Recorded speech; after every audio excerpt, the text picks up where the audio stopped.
Propulsé par mademoiselle.com. Ah ouais, Ça swing.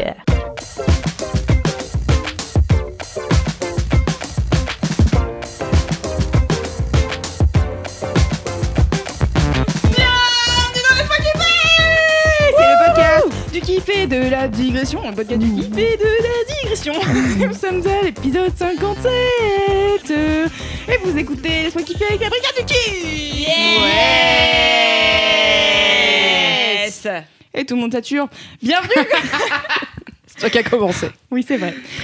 Bienvenue à toutes. Ce soir, nous sommes sans Cédric. Qu'est-ce qui va nous manquer? Regardez, Kalindi est déjà en deuil. Oui. J'ai pleuré 8 fois. C'est vrai, elle a dit du mal de lui environ 4 fois en 3 minutes, mais oui. C'est comme ça qu'elle dit Cédric, j'espère que tu nous écouteras et on va essayer de te rendre hommage tout au long de cet épisode. Tu vas nous manquer beaucoup comme si tu étais déjà mort. Bisous. L'enfer. J'espère que tu vas faire Bisous beaucoup de jeux de mots. Cédric, je t'aime. Tu feras des jeux de mots, Kalindi, pour remplacer Cédric? Oui, tout à fait. Cool. Je parlerai de chien aussi. Super. Cool. Est-ce que t'as demi-préparé tes kiffs pour remplacer Cédric, Louise? Et oui, tout à fait. J'en ai 1 sur 2, mais on ne sait pas. Peut-être que le gros kiff arrivera pendant qu'on discutera. En attendant, j'ai une vie de bolos. La vie de bolos de Suzanne, qui est cette fois-ci sur mon téléphone. Je n'ai pas pris de notes car j'ai pris une capture d'écran. Je suis intelligente. Tu l'as pas recopié? Non, parce que la dernière fois, je l'avais recopié. Arrêtez de vous moquer de moi, d'accord? Ça suffit. J'ai trouvé que c'était intéressant. Écoutez, moi, j'aime le papier. J'aime quand mon stylo glisse sur le papier. Voilà. Papeterie. Ok, alors la papeterie. Putain, quoi? Elle vient de dire la casa de la papeterie.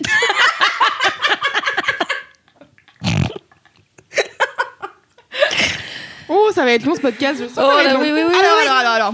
Suzanne, donc, a fait, nous a raconté une vie de bolos. Putain, je rigole encore de sa blague. Il y a Alix qui vient de la répéter aussi. Qui est bête. C'est vrai qu'elle est bête. Très bien. Alors là, donc, je vais y arriver. La vie de bolos de Suzanne, qui dit qu'en 5e, en cours de récré, elle sait plus trop pourquoi, on se met à parler des différences entre gars et filles, avec une pote et un mec qui redoublait leur classe. Ils en arrivent à dire que les filles ont leur puberté plus tôt, mais que pour l'instant, elles avaient des têtes de gamines. Un peu un plaisir. Bon, en effet, elles sont lucides. En 5e, elles ont des têtes de gamines. Et le mec répond: non, mais plus tard, tu seras belle, je pense. Voilà. TB, 12 sur 10. Et elle dit: photo à l'appui, ma tête a très peu changé depuis et je m'en souviendrai toute ma vie. Dur. Voilà, Suzanne, je suis désolée pour toi. Cette personne manquait inévitablement de tact, hein, comme le mec qui a dit à Kalindi un truc horrible. Qu'est-ce qu'il avait dit sur ton nez là? Mon nez était un escalator de 2 km, oui. Alors, c'est pas ça que je pensais, mais tu m'en apprends une tous les Non, jours. un truc genre j'ai tes copines, je veux bien, mais toi c'est mort, un truc. Ah, toi, Kalindi, j'achète à la déchetterie. Oui. Ah ouais. Et tu devais pas le revoir? Charles? Oui. Charles R. Tu sauras qu'il m'a recontacté en plus il y a genre 2 semaines et on essaie de trouver une date et on n'y arrive pas. Donc on s'est dit qu'on se verrait la semaine du 17. Et on espère qu'on va se tenir à ce rendez-vous. Bah oui, avec ma copine Élise et ma copine Louisanne. Mais pourquoi est-ce qu'on fait pas un épisode spécial? Mais est-ce que vous voulez qu'on enregistre ou que je fasse une vidéo? Évidemment. Je lui demande de la permission. Mais attendez, je voulais rebondir sur l'histoire de Suzanne, parce que moi, à un moment donné, je couchais avec un type pas très aimable qui m'avait dit, tu sais, quand t'auras 30 ans, tu seras très belle, je suis sûre. Là, tu ressembles un peu à Léonard Cohen, mais...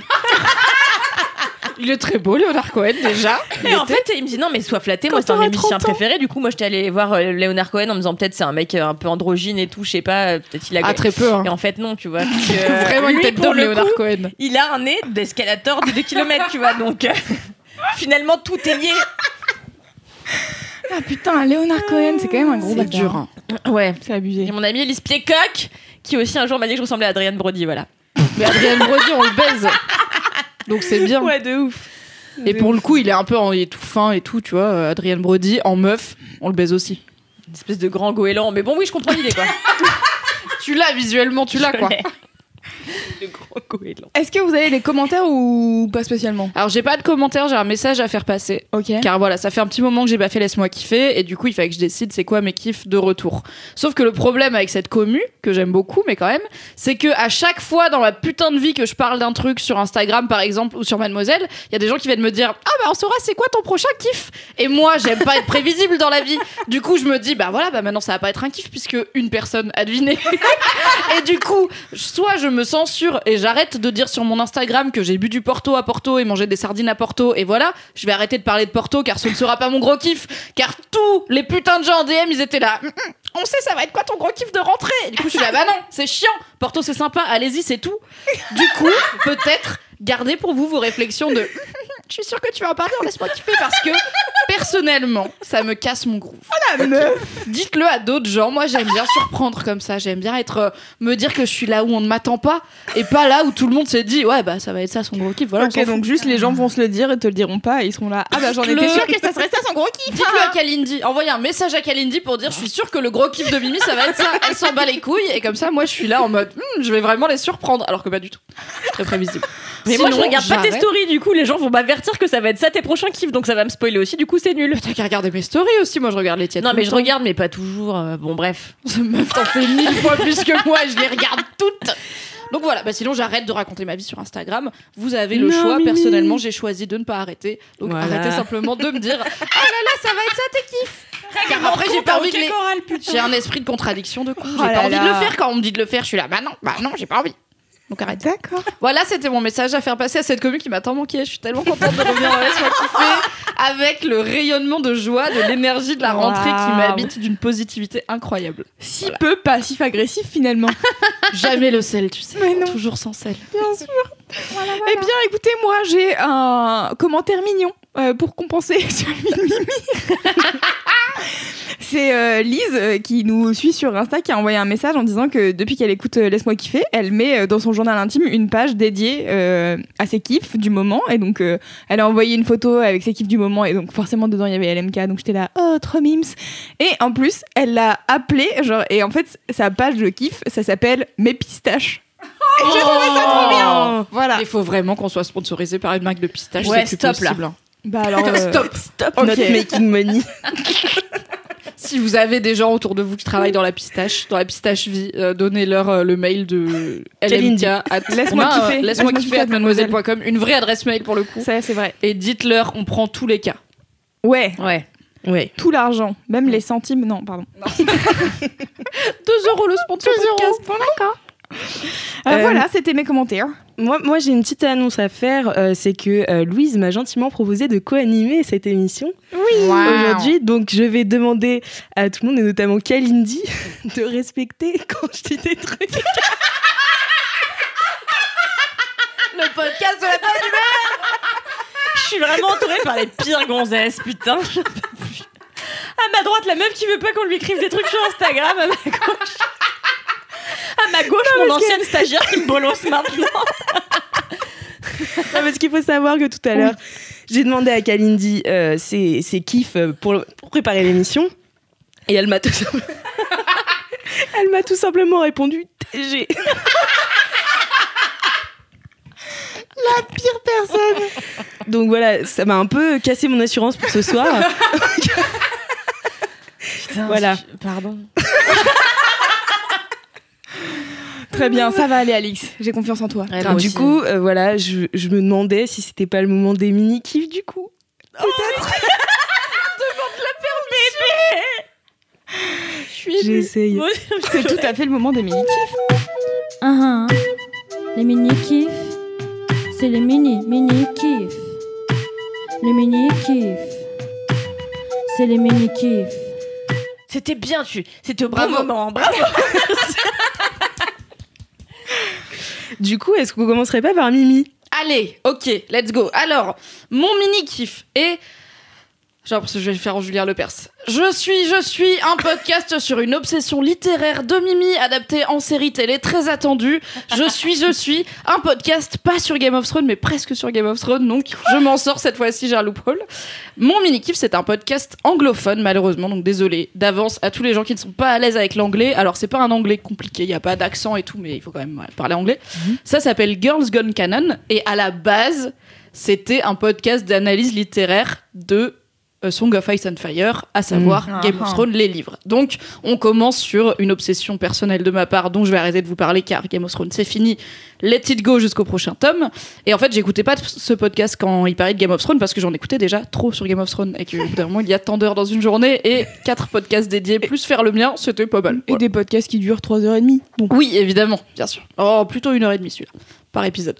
Du coup, ce qu'elle faisait à la base, c'est 2 meufs qui s'appellent Eliana et Chloé, et ce qu'elle faisait à la base, c'est de l'analyse littéraire comme on peut le faire en cours, mais en plus fun, de Game of Thrones en prenant les axes de chaque personnage. Donc elle faisait pas chapitre par chapitre, elle faisait ok, on va faire tout Jon Snow, let's go. Et du coup, c'est très long. Elles ont pas fini, clairement, c'est très très long. Mais elles se sont mises à faire des épisodes sur À la croisée des mondes, une autre saga littéraire chère à mon cœur, très bientôt adaptée en série télé par la BBC.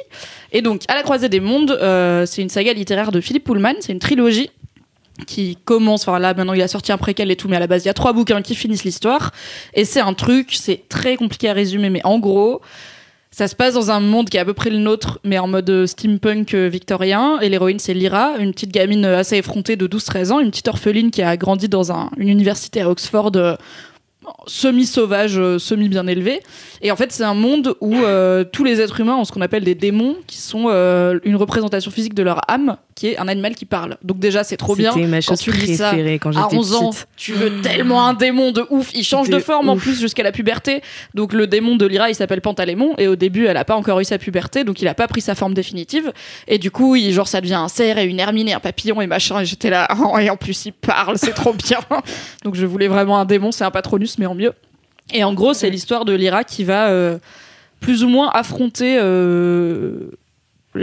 le monde, en gros, l'âge adulte, les adultes, et notamment il y a tout un propos dans les bouquins très anticlérical, pas anti-religieux, mais anti-religieux organisé, et notamment parce que donc l'Église catholique fait du mal aux enfants et aux femmes, et du coup c'est une jeune femme qui commence le livre en étant une enfant qui va se dresser au fil du temps contre l'Église catholique, donc c'est hyper deep, c'est hyper philosophique, mais c'est aussi un truc d'aventure avec une petite meuf qui vit plein d'aventures et tout, qui va dans le Grand Nord, elle trouve des ours polaires qui parlent, après elle va dans des dirigeables, après elle change de monde et tout, c'est incroyable, c'est trop bien écrit. Et ça avait déjà été adapté une fois en film qui s'appelait La Boussole d'Or, avec un beau casting, il y avait Daniel Craig, il y avait Nicole Kidman, la petite qui jouait Lyra, elle était cool et tout, mais ils ont pas du tout eu le courage de garder l'aspect anticlérical, et du coup c'était juste un truc young adulte un peu nul, et il y a jamais eu de suite. Il aurait dû y avoir 3 films, mais ça a fait un flop parce que juste tous les trucs intéressants du bouquin n'étaient plus là, à part une petite souris qui parle, c'est sympa, mais ça fait pas tout. Et là, enfin, il y a quelques années, ils ont annoncé que la BBC et HBO s'associaient à l'auteur du bouquin pour faire une vraie adaptation en série télé qui sort en novembre de cette année. Et je suis tellement hypée, et du coup, Girls Gone Canon s'est mis à faire des analyses de À la croisée des mondes. Donc elles font 3 chapitres par épisode. Là, elles ont sorti 2 épisodes, donc elles arrivent au 6e chapitre du tome 1 qui s'appelle Les Royaumes du Nord. Et du coup, elles parlent de tout ce qui se passe, tout ce que ça annonce, tout ce qu'on peut... En fait, c'est hyper intéressant en termes d'analyse littéraire, c'est vraiment... Ouais, c'est les trucs que tu fais en cours de littérature. Genre, à un moment, t'as Lyra qui arrive dans une maison et elle remarque qu'il y a beaucoup de poupées en porcelaine et de motifs d'arlequin. Et du coup, les meufs, elles ont creusé, ok, l'arlequin, qu'est-ce qu'il représente dans la culture, dans la littérature? C'est quoi ses représentations? Et pourquoi c'est important qu'il y ait des arlequins ici? Parce que ça fait écho à tel truc qui s'est passé. Et je suis là, oh, elles sont smart, c'est trop bien. Ouais. Et en même temps, elles ont un vrai amour. Au début, elles voulaient faire un seul épisode par mois sur À la croisée des mondes, et elles sont là... En fait, on a déjà quasiment relu toute la trilogie parce qu'on pouvait pas s'arrêter, et on n'a pas envie d'attendre, donc peut-être on va mettre Game of Thrones un peu en pause et faire À la croisée des mondes. Je suis là, oui, n'hésitez pas, c'est trop bien. Et le but, c'est d'accompagner du coup la sortie de la série télé. Ça m'a donné trop envie de les relire avant la série télé, ce que je pensais pas faire parce que je les connais quand même très bien. Mais en fait, les relire avec cet angle-là d'analyse, c'est trop cool. Et c'est un peu moins nerd que les podcasts que je pouvais vous conseiller sur Game of Thrones, qui étaient vraiment un peu deep, fallait être un peu fan de fantasy et tout. Là, faut juste aimer la saga. C'est une saga qui est hyper accessible puisque à la base, elle est faite pour les pré-ados, donc il y a rien de bien dingo, et c'est je pense, la saga jeunesse la plus intelligente que j'ai lue de ma vie, quoi. Même plus que Harry Potter. C'est mieux qu'Harry Potter. Voilà, je l'ai dit. Voilà, c'est mieux d'avoir un démon que d'être à Gryffondor. Donc écoutez Girls Gone Canon si vous aimez La Croisée des Mondes. Et bientôt la série télé. Et... Putain, est-ce que je le dis ? Est-ce que je le dis comme ça, je suis obligée de le faire. Je pense que je vais le dire. Ouais, dis-le. Je suis pas sûre. Ok, j'annonce officiellement le retour des récaps rigolos sur Mademoiselle pour À la Croisée des Mondes. Car dans tous les cas, je vais regarder. Et il y a un certain engouement du côté de la communauté Mademoiselle. Donc il va y avoir des récaps rigolos sur À la Croisée des Mondes, ok ? Au moins au début, après on verra si ça fait un flop. J'arrêterai car ça prend du temps. Voilà. Trop bien. Trop bien, j'ai cool. trop hâte. J'avais voté pour La Croisée des Mondes sur ton Insta. Parce que je regarde ses stories. J'adore cette petite balle, pas du tout perdue, extrêmement ciblée. Je sens que je sais pas pourquoi je vais être la proie de pas mal. C'est fou quand C'est vrai qu'il est rodomontade de mon ex-stagiaire. Je pense que j'ai jamais entendu ce mot à l'oral. Je l'ai lu, mais je l'ai jamais entendu quelqu'un. J'adore ce mot. C'est un très beau mot. Merci. Oui, parce que du coup, sur mon Insta, j'avais demandé si jamais je reprends les récaps rigolos, est-ce que vous préférez À la Croisée des Mondes ou Watchmen, qui est une autre série que personnellement j'attends beaucoup pour la rentrée. Clairement, les gens qui me suivent sur Instagram s'en battent les couilles de Watchmen. Il y a eu genre 93% pour À la Croisée des Mondes, donc j'étais ok. Et en vrai, je vais le faire. On verra si c'est bien. Oui, trop cool. bien. Trop J'aime bien. de dire ça. Voilà. Moi aussi. Et toi, Kalindi, c'est quoi ton mini-kiff? Mon mini kiff. Ah oui, et ça m'étonne que j'en ai pas fait un kiff plus tôt. C'est la teuf. Oh, J'ai vraiment cru que t'allais dire la teub. Ouais, pareil. C'est ton grand kiff? C'est la teuf, mais c'est pas n'importe quelle teuf. Donc le dernier épisode, j'ai pas pu en parler. Je parle trop fort, Louise? Non, c'est bon. Dernier épisode, j'ai pas pu en parler, je sais plus pourquoi, mais parce que je voulais attendre la rentrée pour parler de mon voyage en Thaïlande, voilà, super. Et parce que donc j'étais en Thaïlande, voilà, pendant 3 semaines. C'était trop cool, il a fait beau, enfin bon bref, ça on s'en fiche. Mais la Thaïlande, j'y allais pour me reposer, j'étais fatiguée, j'avais une année fatigante, donc j'avais besoin de rien branler au bord d'une plage, qui est assez rare, normalement je bouge pas mal en voyage. Donc là on a quand même bougé tous les 3-4 jours pour aller d'un morceau à l'autre des îles où on était. Et parmi tous ces moments de repos, il a bien fallu faire la fête. Et j'ai fait la plus belle teuf de toute ma vie entière, de toute ma vie, la meilleure teuf. Après la grosse teuf, Mademoiselle, le 13 bien septembre sûr, à la après Bellevilloise. la grosse teuf, Mademoiselle, le 13 septembre prochain. C'est ça, le 13 ? Oui. Oui, super, bien sûr, après la grosse teuf. Bien entendu, elle va te dire le Désolée, cadre. je suis corpo, écoute. Elle va te dire le cadre de la fête, tu vas voir. C'était complètement fou. Et en fait, donc, en Thaïlande, j'ai une amie qui vit sur une île qui s'appelle Koh Phangan, où j'ai passé le plus clair de mon temps là-bas. Cette phrase n'avait aucun sens. Donc, j'ai passé le plus clair de mon temps en Thaïlande, à Koh Phangan, un endroit où habite mon amie Ophélia. Et Ophélia est une vraie grosse teufeuse qui connaît toutes les meilleures teufs de toute la Thaïlande et qui, bien sûr, m'a conseillé d'éviter les full moon, etc. Puisque, bon, déjà, c'est une musique que moi, j'aime pas les populations qui vomissent partout en hurlant. Enfin, bon, je peux pas supporter ça. Donc, je voulais faire des teufs un peu stylées. Et elle m'a emmenée dans une première teuf qui était incroyable, qui s'appelait la Lost Paradise. En fait, il fallait prendre une pirogue pour arriver sur un morceau de plage. Donc, c'était vraiment une toute petite plage. On devait être 30. Et il y avait des DJ dans une cabine à moitié dans les arbres qui envoyaient du gros son. Tout le reste était construit en planche et tout. C'était hyper stylé. Mais c'est pas celle-là ma préférée. Ma préférée s'appelait l'Éden. Et l'Éden, en fait, c'est un endroit... pareil, il faut y aller en bateau parce que sinon, tu dois passer à travers la jungle. C'est hyper compliqué. Donc, tu prends un bateau et tu arrives sur une petite plage. Et en fait, de cette plage, tu dois monter sur des rochers. Et en fait, l'endroit qui accueille la teuf est construit tout en haut de ces rochers-là. Donc, tout est en espèce de bambou, en bois et tout. Et c'est vraiment... Ça domine l'océan. Et en fait, le lever de soleil... Enfin, le soleil se lève à cet endroit-là et donc tu vois inonde un peu toute la piste de danse de soleil et tout, c'est trop bien. C'est ouf. C'était ouf, l'endroit était incroyable, c'est le plus bel endroit où j'ai jamais fait la fête de toute ma vie. Et puis le son était trop cool, c'était des DJ de ma pote qui mixaient, donc on avait passé la semaine avec eux, c'était trop stylé. Le DJ de ta pote? J'ai dit le DJ de ma pote? C'était le DJ de ta pote, ouais. Bah, tu vois, j'ai pas voulu relever parce qu'après, elle va encore dire que tout le monde est désagréable avec elle dans ce podcast. Donc, je me suis dit, Mimi, on a tous compris, c'est pas la peine de mettre le doigt dessus. Les DJ étaient donc des amis de mon amie, Ophélia. Et c'était trop cool, le son était vraiment incroyable. Je sais pas, en fait, il y a eu un espèce de truc qui s'est passé où tout le monde était en hyper harmonie. Et... Je sais pas, pourquoi elle rit? Je me fais rire. Parce que les gens sont en hyper harmonie dans des teufs et ça la fait rire, je pense. C'est ça la blague. Il n'y a pas de blague, c'est moi dans ma tête. Anywho, ça a l'air bien de vivre dans ta tête. Et donc, je sais pas, il y a une espèce d'harmonie trop cool. Et en fait, ma pote Ophélia, donc elle a des amis qui sont plus âgés que nous. Et en fait, il y a un type qui s'appelle Papa, qui est vraiment un mec qui doit avoir 55 ans et qui se prend vraiment. Enfin, c'est un peu le daron de. Hein? T'as dit quoi? T'as rigolé en le disant. Donc, pour l'audio guide, Kalindi nous a fait un regard noir. Et donc t'as Papa qui est un espèce de type habillé un peu n'importe comment, qui est là, qui zone tout le temps dans toutes les teufs et qui donne des conseils aux gens. Il est trop marrant et il donne des conseils un peu alternatifs sur la guérison du cancer par exemple. Il y a à boire et à manger dans ce qu'il dit, surtout à jeter, mais en tout cas c'était trop drôle. Je sais pas, il y avait des gens hyper cool, que des gens qui étaient là pour faire vraiment la fête. Et en fait c'est ce que j'aime pas dans plein de soirées, par exemple à Paris, où tu vas et tu te fais grave chiner par des mecs et où en fait t'as des gens qui te vomissent sur les pieds, enfin je sais pas, il y a une sale ambiance quoi, et là je sais pas, vraiment il y a eu une communion entre tous les gens étaient vraiment là pour kiffer, pas pour faire chier le monde, pas pour pécho, pour kiffer le son. Et en fait on a fait la fête de je sais pas 11h le soir à bien 9h le lendemain, et donc on a vu le soleil se lever, c'était incroyable, c'était trop beau sur toute la baie. T'avais les gens qui marchaient sur les rochers, les gens qui allaient au bord de la plage se rouler des pelles, les gens qui dansaient encore et toujours parce que ça dure toute la journée, puis après toute la soirée, puis après il y a l'after et tu peux faire ça pendant une semaine. C'est la Thaïlande quoi. Et voilà, il y a des gens qui meurent de ça, ne le faites pas trop non plus. Faites pas la fête pendant 8 jours sans dormir et sans manger et sans boire.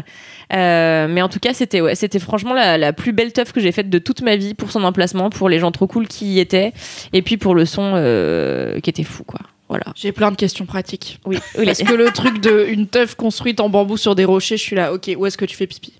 Et ben en fait t'as des rochers, puis à côté t'as des espèces de petits. En fait tout est construit sur les rochers, mais en vraie construction si tu veux, t'as des chiottes. D'accord. C'est des vrais trucs, c'est pas une vieille cabane à moitié en train de s'écrouler. Non, c'est la teuf que dans des endroits de type en dur quoi. En béton quoi. Ouais. Bien intégré dans une ville. Là, tout est fait de sorte qu'il n'y ait pas de souci de sécurité, que tu vois, tout le monde puisse aller pisser tranquillement. En plus, c'est des teufs où t'as pas un monde extraordinaire, tu vois, on devait être 150 à tout casser au max de la soirée, quoi, parce que c'est un endroit qui est pas hyper connu, c'est un truc de vrai teufeur, machin. Et puis, je sais pas, mais non, t'as pas énormément de monde, donc c'est ni dangereux, ni rien. Et tu peux aller faire pipi. J'ai plein de questions, mais je pense que je voulais principalement savoir comment je fais.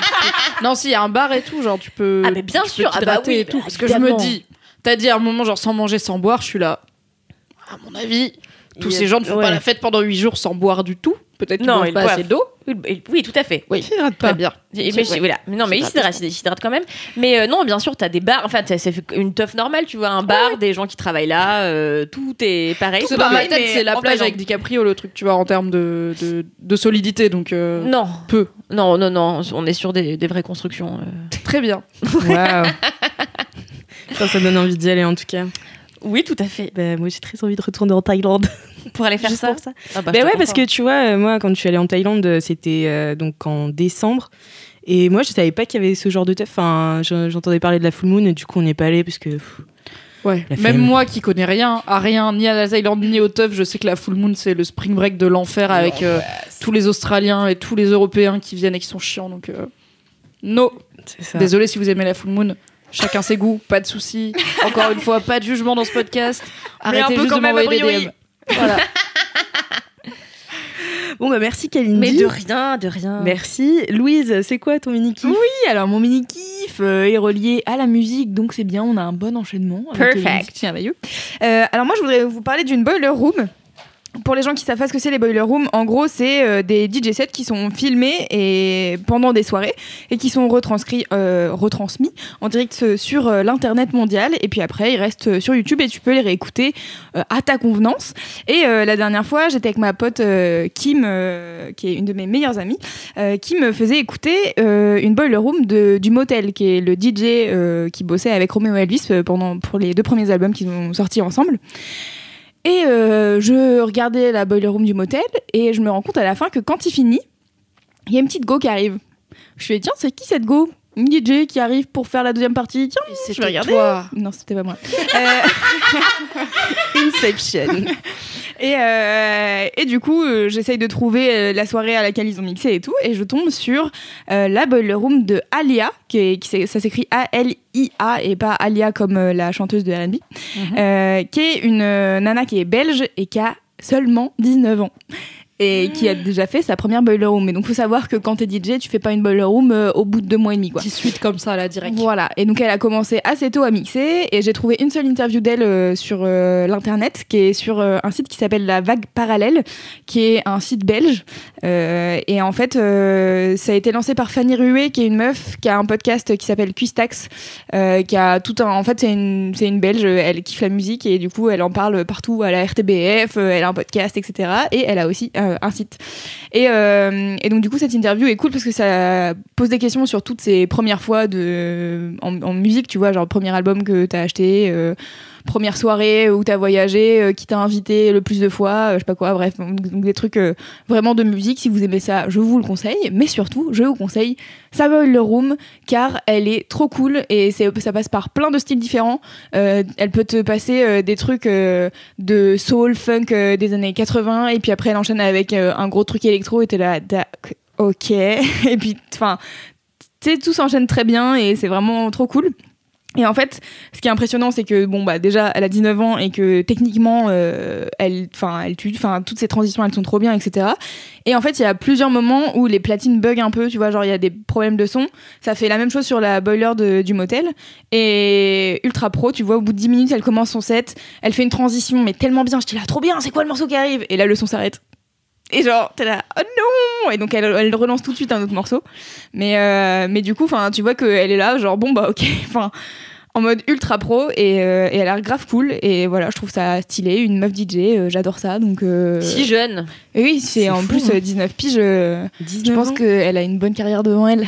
Mais quand est-ce que tu l'invites chez Mademoiselle à boire un coup à la grosse teuf dans Laisse-moi kiffer n'importe où? Eh bah, je sais pas. Qu'est-ce qu'on attend pour faire la fête? Je viens de la découvrir. Alors voilà, j'en parle dans Laisse-moi kiffer. De la Boiler Room à la grosse grosse teuf. Un parcours atypique. Un parcours ascendant, clairement. Ah là, c'est started from the bottom. Oui à la grosse teuf. C'est pas trop le style de la grosse teuf, on va dire. Voilà.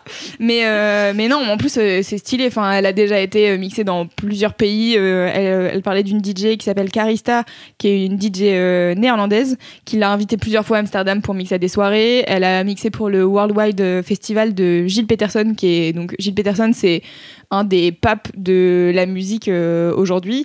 Il connaît plein de trucs. Il est ultra spécialisé, je crois, en musique du monde. Alors, je déteste ce terme, mais c'est difficile de dire autrement parce qu'on n'a pas d'autres termes. Trouvons un autre terme. Oui. Et du coup, lui, il a un festival qui se passe à Sète pendant 1 semaine ou 10 jours, je crois. Et donc, elle a déjà mixé là-bas. Et pour être programmée au festival de Gilles Peterson, c'est que déjà, tu pèses un peu, quoi. Donc voilà, bravo Alia, qui est son vrai prénom aussi. Donc voilà, big up les meufs qui font des trucs cool et de la musique. Voilà, c'était mon mini-kiff. J'ai une question pour toi, Loulou. Oui. C'est quoi le premier album que t'as acheté? Le premier album que j'ai acheté... c'est une excellente question. Probablement un truc nul. Oui. Je sais pas, je me souviens pas du premier album que j'ai acheté, mais du premier album que j'ai possédé et vraiment écouté beaucoup. C'était probablement une compilation Énergie. Summer Hits. Ouais, et je crois que le premier morceau c'était Yannick Noah, donc voilà. Yes. Les Lyonnes. Très bien. Je sais plus lequel. Mon premier album c'était Skater Boy d'Avril Lavigne. Wow. Ah ouais, et je l'avais acheté avec l'argent du Avril babysitting. Ouais. Avril Lavigne, c'était toute ma life pendant des années. Est-ce que t'avais des bracelets à pic? Non, j'avais ni bracelet à pic, ni affiche, j'avais pas tous ces trucs de fan, tu vois, mais juste... T'assumais pas? Non, j'assumais peu déjà. Et surtout, non, mais à l'époque, c'était la classe, en fait, de dire au collège que tu kiffais Avril Lavigne, tu vois. C'est juste que j'ai jamais été une fan. J'aimais juste... je voulais juste être elle, quoi. Je comprends. Non, mais il faut savoir que par exemple là dans l'interview de Alia, le premier vinyle qu'elle a acheté, elle dit un truc, je suis là genre vraiment c'est ultra pointu, tu sais, genre elle te dit ouais, le vinyle non. Le vinyle d'un truc machin, ils te mettent tu sais, ça doit être genre un vinyle à 2 faces où il y a un morceau par face et ça fait 10 minutes, tu vois. Je suis là genre bon d'accord, ça doit être un truc d'électro bien stylé et moi je suis là genre bah ouais, moi j'écoutais Yannick Noah quand j'étais en CE2, ouais. Bref, Voilà, c'est tout pour moi. Merci. Donc, merci beaucoup. Du coup, je vais passer à mon mini-kiff. Oui. La meuf s'auto-transitionne, c'est incroyable ce qui se passe. Waouh. J'avoue que j'ai hésité à en parler de ce mini-kiff parce que j'avais peur de me faire des ennemis. Ça clash, voilà. J'adore. J'ai très peur parce qu'en fait, je vais parler de la rentrée, mais pas de n'importe laquelle. Je vais parler de la rentrée des Marseillais. Yes. Je suis ravie. Voilà, je sais que c'est une passion un peu controversée. Fière de toi. Fière de ma fille. C'est un peu controversé d'aimer les Marseillais, mais moi j'adore. Voilà, c'est ma passion. T'inquiète, j'en parle tout le temps dans Laisse-moi kiffer. Ouais, bon, on est 3, hein, franchement. Ouais. C'est pas le podcast de la shame et de l'élitisme culturel, hein, ça se saurait. Bon, tant mieux. Non. Par contre, de ne pas envoyer des DM sur Instagram, oui. Ne faites pas ça. Mais envoyez-moi tout ce que vous voulez en DM, juste pas vos tubs et pas vos chats et pas ça sera dans Laisse-moi kiffer parce qu'après j'ai plus envie. C'est les seuls trucs et pas des spoilers de trucs que j'ai pas vus. Bref, beaucoup de trucs. Dis-moi en DM et on se mettra d'accord sur de quoi on parle. Voilà. Du coup, voilà, donc la rentrée des Marseillais, donc c'est en septembre là. Oula. Refais-la. Alix, responsable podcast chez Mademoiselle. Vous savez ce qui se passe dans sa tête? Il se passe qu'elle entend sa voix et que ça la dérange. C'est très, elle a très un casque étrange. avec sa voix, ce que nous on n'a pas. Ouais, c'est très très bizarre. Du coup, les Marseillais. Donc c'est la rentrée et ce ne sont pas les Marseillais comme d'habitude, c'est les Marseillais contre le reste du monde qui reste quand même mon émission préférée parce qu'elle est pleine de rebondissements. Mais c'est quoi la diff entre les Marseillais comme vraiment moi j'ai jamais regardé donc je dis pas ça en mode je n'ai pas la télé. Ouais, juste, c'est un peu pointu. C'est quoi la différence entre les Marseillais et les Marseillais? Non mais c'est pointox de ouf hein. Pointox. Ah c'est pointox. Faut connaître tout le gratin, enfin c'est pointox. Donc en gros, il y a d'abord l'émission Les Marseillais. Donc, qui sont une bande de potes qui partent en vacances, voilà, qui s'enferment 2 mois dans une villa et qui font des jobs pour s'occuper, j'imagine. Enfin, voilà. Oui. Ils doivent réussir leur job, sinon ils repartent à Marseille. De temps en temps, il y en a un qui repart à Marseille. Est-ce que les jobs, c'est genre des challenges ou ils ont une carrière professionnelle? Non, ça c'est les anges. Non, c'est pas les anges, c'est pas les anges, pardon. Ils ont des jobs, ils ont des... Excusez-moi, je posais une question. Non, en fait, ils ont une bookeuse. Donc, alors pour moi, booker, ça veut dire tournée mondiale de concert. C'est exactement ça, sauf que c'est la tournée mondiale des bars de la Thaïlande. Parce que leur job, ils sont pas caissiers, quoi. Non, ils sont pas caissiers. Quoique, parfois, ils vendent des glaces, par exemple. Ce qui est un peu caissier, finalement. Exactement. Ils distribuent des flyers aussi. Ouais. Ils font des jobs étudiants, quoi. Serveurs, distributeurs de flyers. C'est ça. Ils font... Toiletteurs de chiens aussi, ils ont fait une fois. Là, ils vont faire ramasseurs d'oranges. Donc, c'est vraiment les jobs. C'est vraiment les jobs que tu fais à la fac, quoi. Très bien. Non, mais oui. Et du coup, voilà, donc ils font ça. Ensuite, il y a... Donc ça, c'est les Marseillais. Donc c'est vraiment une famille. Hein. On appelle ça la grande famille des Marseillais. C'est un peu comme la grande famille du cinéma, mais sauf que c'est que des Marseillais. Et on appelle tous ça entre eux. Mais c'est à dire la grande famille du cinéma aussi, donc ça marche. Ça marche aussi dans la grande famille du cinéma. Oui, alors, il y a beaucoup d'histoires Qu'est-ce qu'il y a, Loulou? On appelle ça la grande famille des Marseillais. Ah ouais, dans le jargon, je vais vous dire, on appelle ça la grande famille. C'est la grande famille. Non, mais ça servira plus tard quand j'expliquerai contre le reste du monde. C'est là que vous vous direz, les points se connectent, enfin voilà. Préparation, paiement, Loulou, attention. Du coup, où j'en étais? Oui. Donc il y a donc les Marseillais qui sont une grande famille. Ensuite on a l'émission Moundir où les Marseillais font des apparitions en tant qu'équipe. Donc Moundir et les apprentis aventuriers, c'est une émission de télé-réalité où il y a un personnage qui s'appelle Moundir qui a fait Koh-Lanta à la base. On l'adore. Moundir, c'est un monument de la télé. Et qui en fait fait une émission de survie en prenant des gens de la télé-réalité. Donc voilà, ils dorment par terre. Enfin bon, c'est un enfer parce que les filles, elles peuvent pas se maquiller, leurs faux ongles s'en vont, elles ont pas leurs extensions, donc ça les rapproche des choses simples en fait. Donc c'est en ça que c'est intéressant. Et précise que Moundir a le même t-shirt dans cette émission depuis 4 ans. Hein. Donc voilà, et ensuite il y a les Marseillais contre le reste du monde. Et alors ça, c'est ma chose préférée parce que en fait, il y a beaucoup plus de suspense car c'est 2 équipes qui s'affrontent. Les Marseillais, donc la grande famille Marseillais, et la famille du reste du monde. Et le reste du monde, c'est qui? C'est toutes les autres téléréalités où ils ont pécho des gars, là, comme ça, ils disent, tu fais pas les Marseillais, viens donc dans le reste du monde, autrement appelé RDM. Voilà. Donc, grande famille Vicis RDM. Voilà, Ouais. la grande famille des Marseillais contre la famille du reste du monde.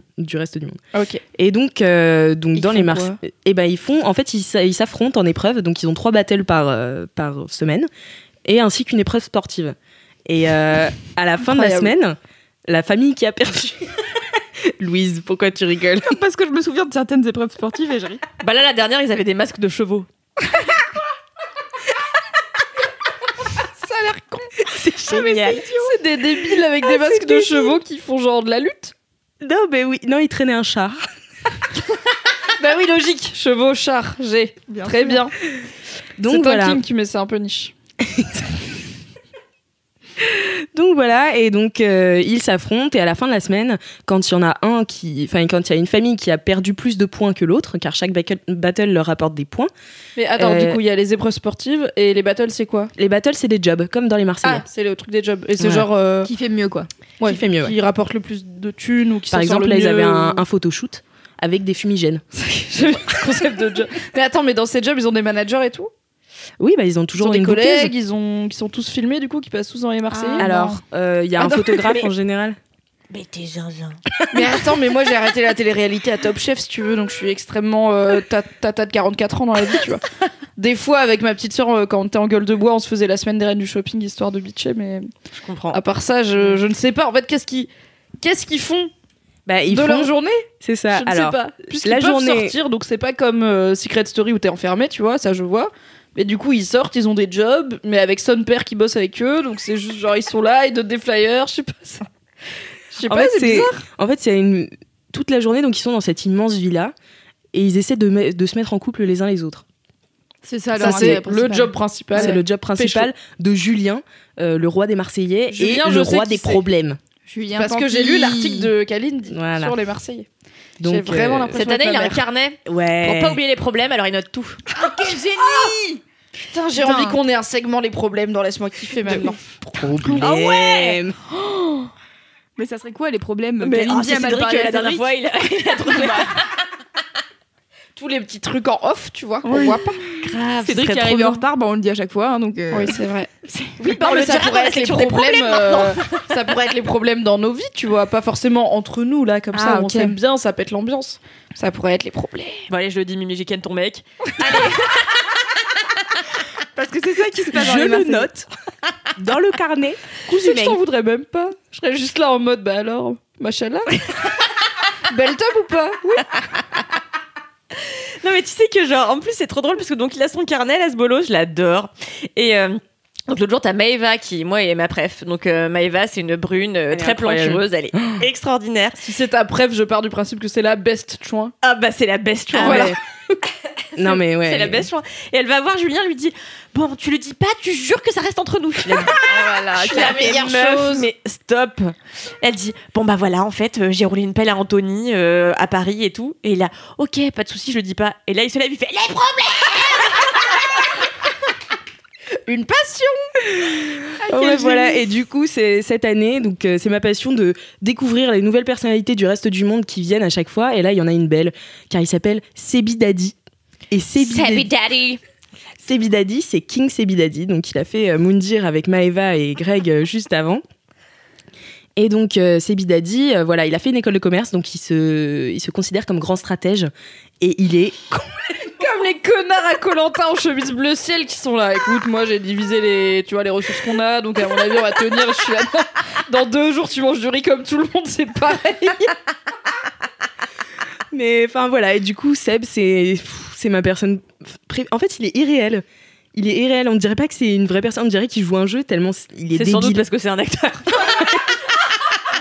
En vrai, ça ne me surprendrait pas que ce soit un acteur tellement C'est il est tous des débile. acteurs ces gens-là de toute façon. Enfin, ils jouent, Plus ou moins, ouais. ils surjouent tous avec une vraie base. C'est-à-dire que je pense que c'est, et no offense, il y a des gens très bien en école de commerce, mais je pense que c'est un connard d'école de commerce en chemise bleu clair, et qu'après ils ont rajouté, ils lui ont dit, tu vois, tous ces traits de personnalité là, tu les pousses, tu mets les curseurs au max, on y va. Je tiens à préciser que King Sabi Daddy, à la base, a fait les princes et les princesses de l'amour. Il est Ça je venu connais. courtiser Hilary. Et il est venu courtiser Hilary en hélicoptère. Tu viens de New York, un vrai move de connard d'école de commerce. Tout à fait. Hilary qui vient bien sûr de la famille des ch'tis à l'origine. Voilà. Bien sûr.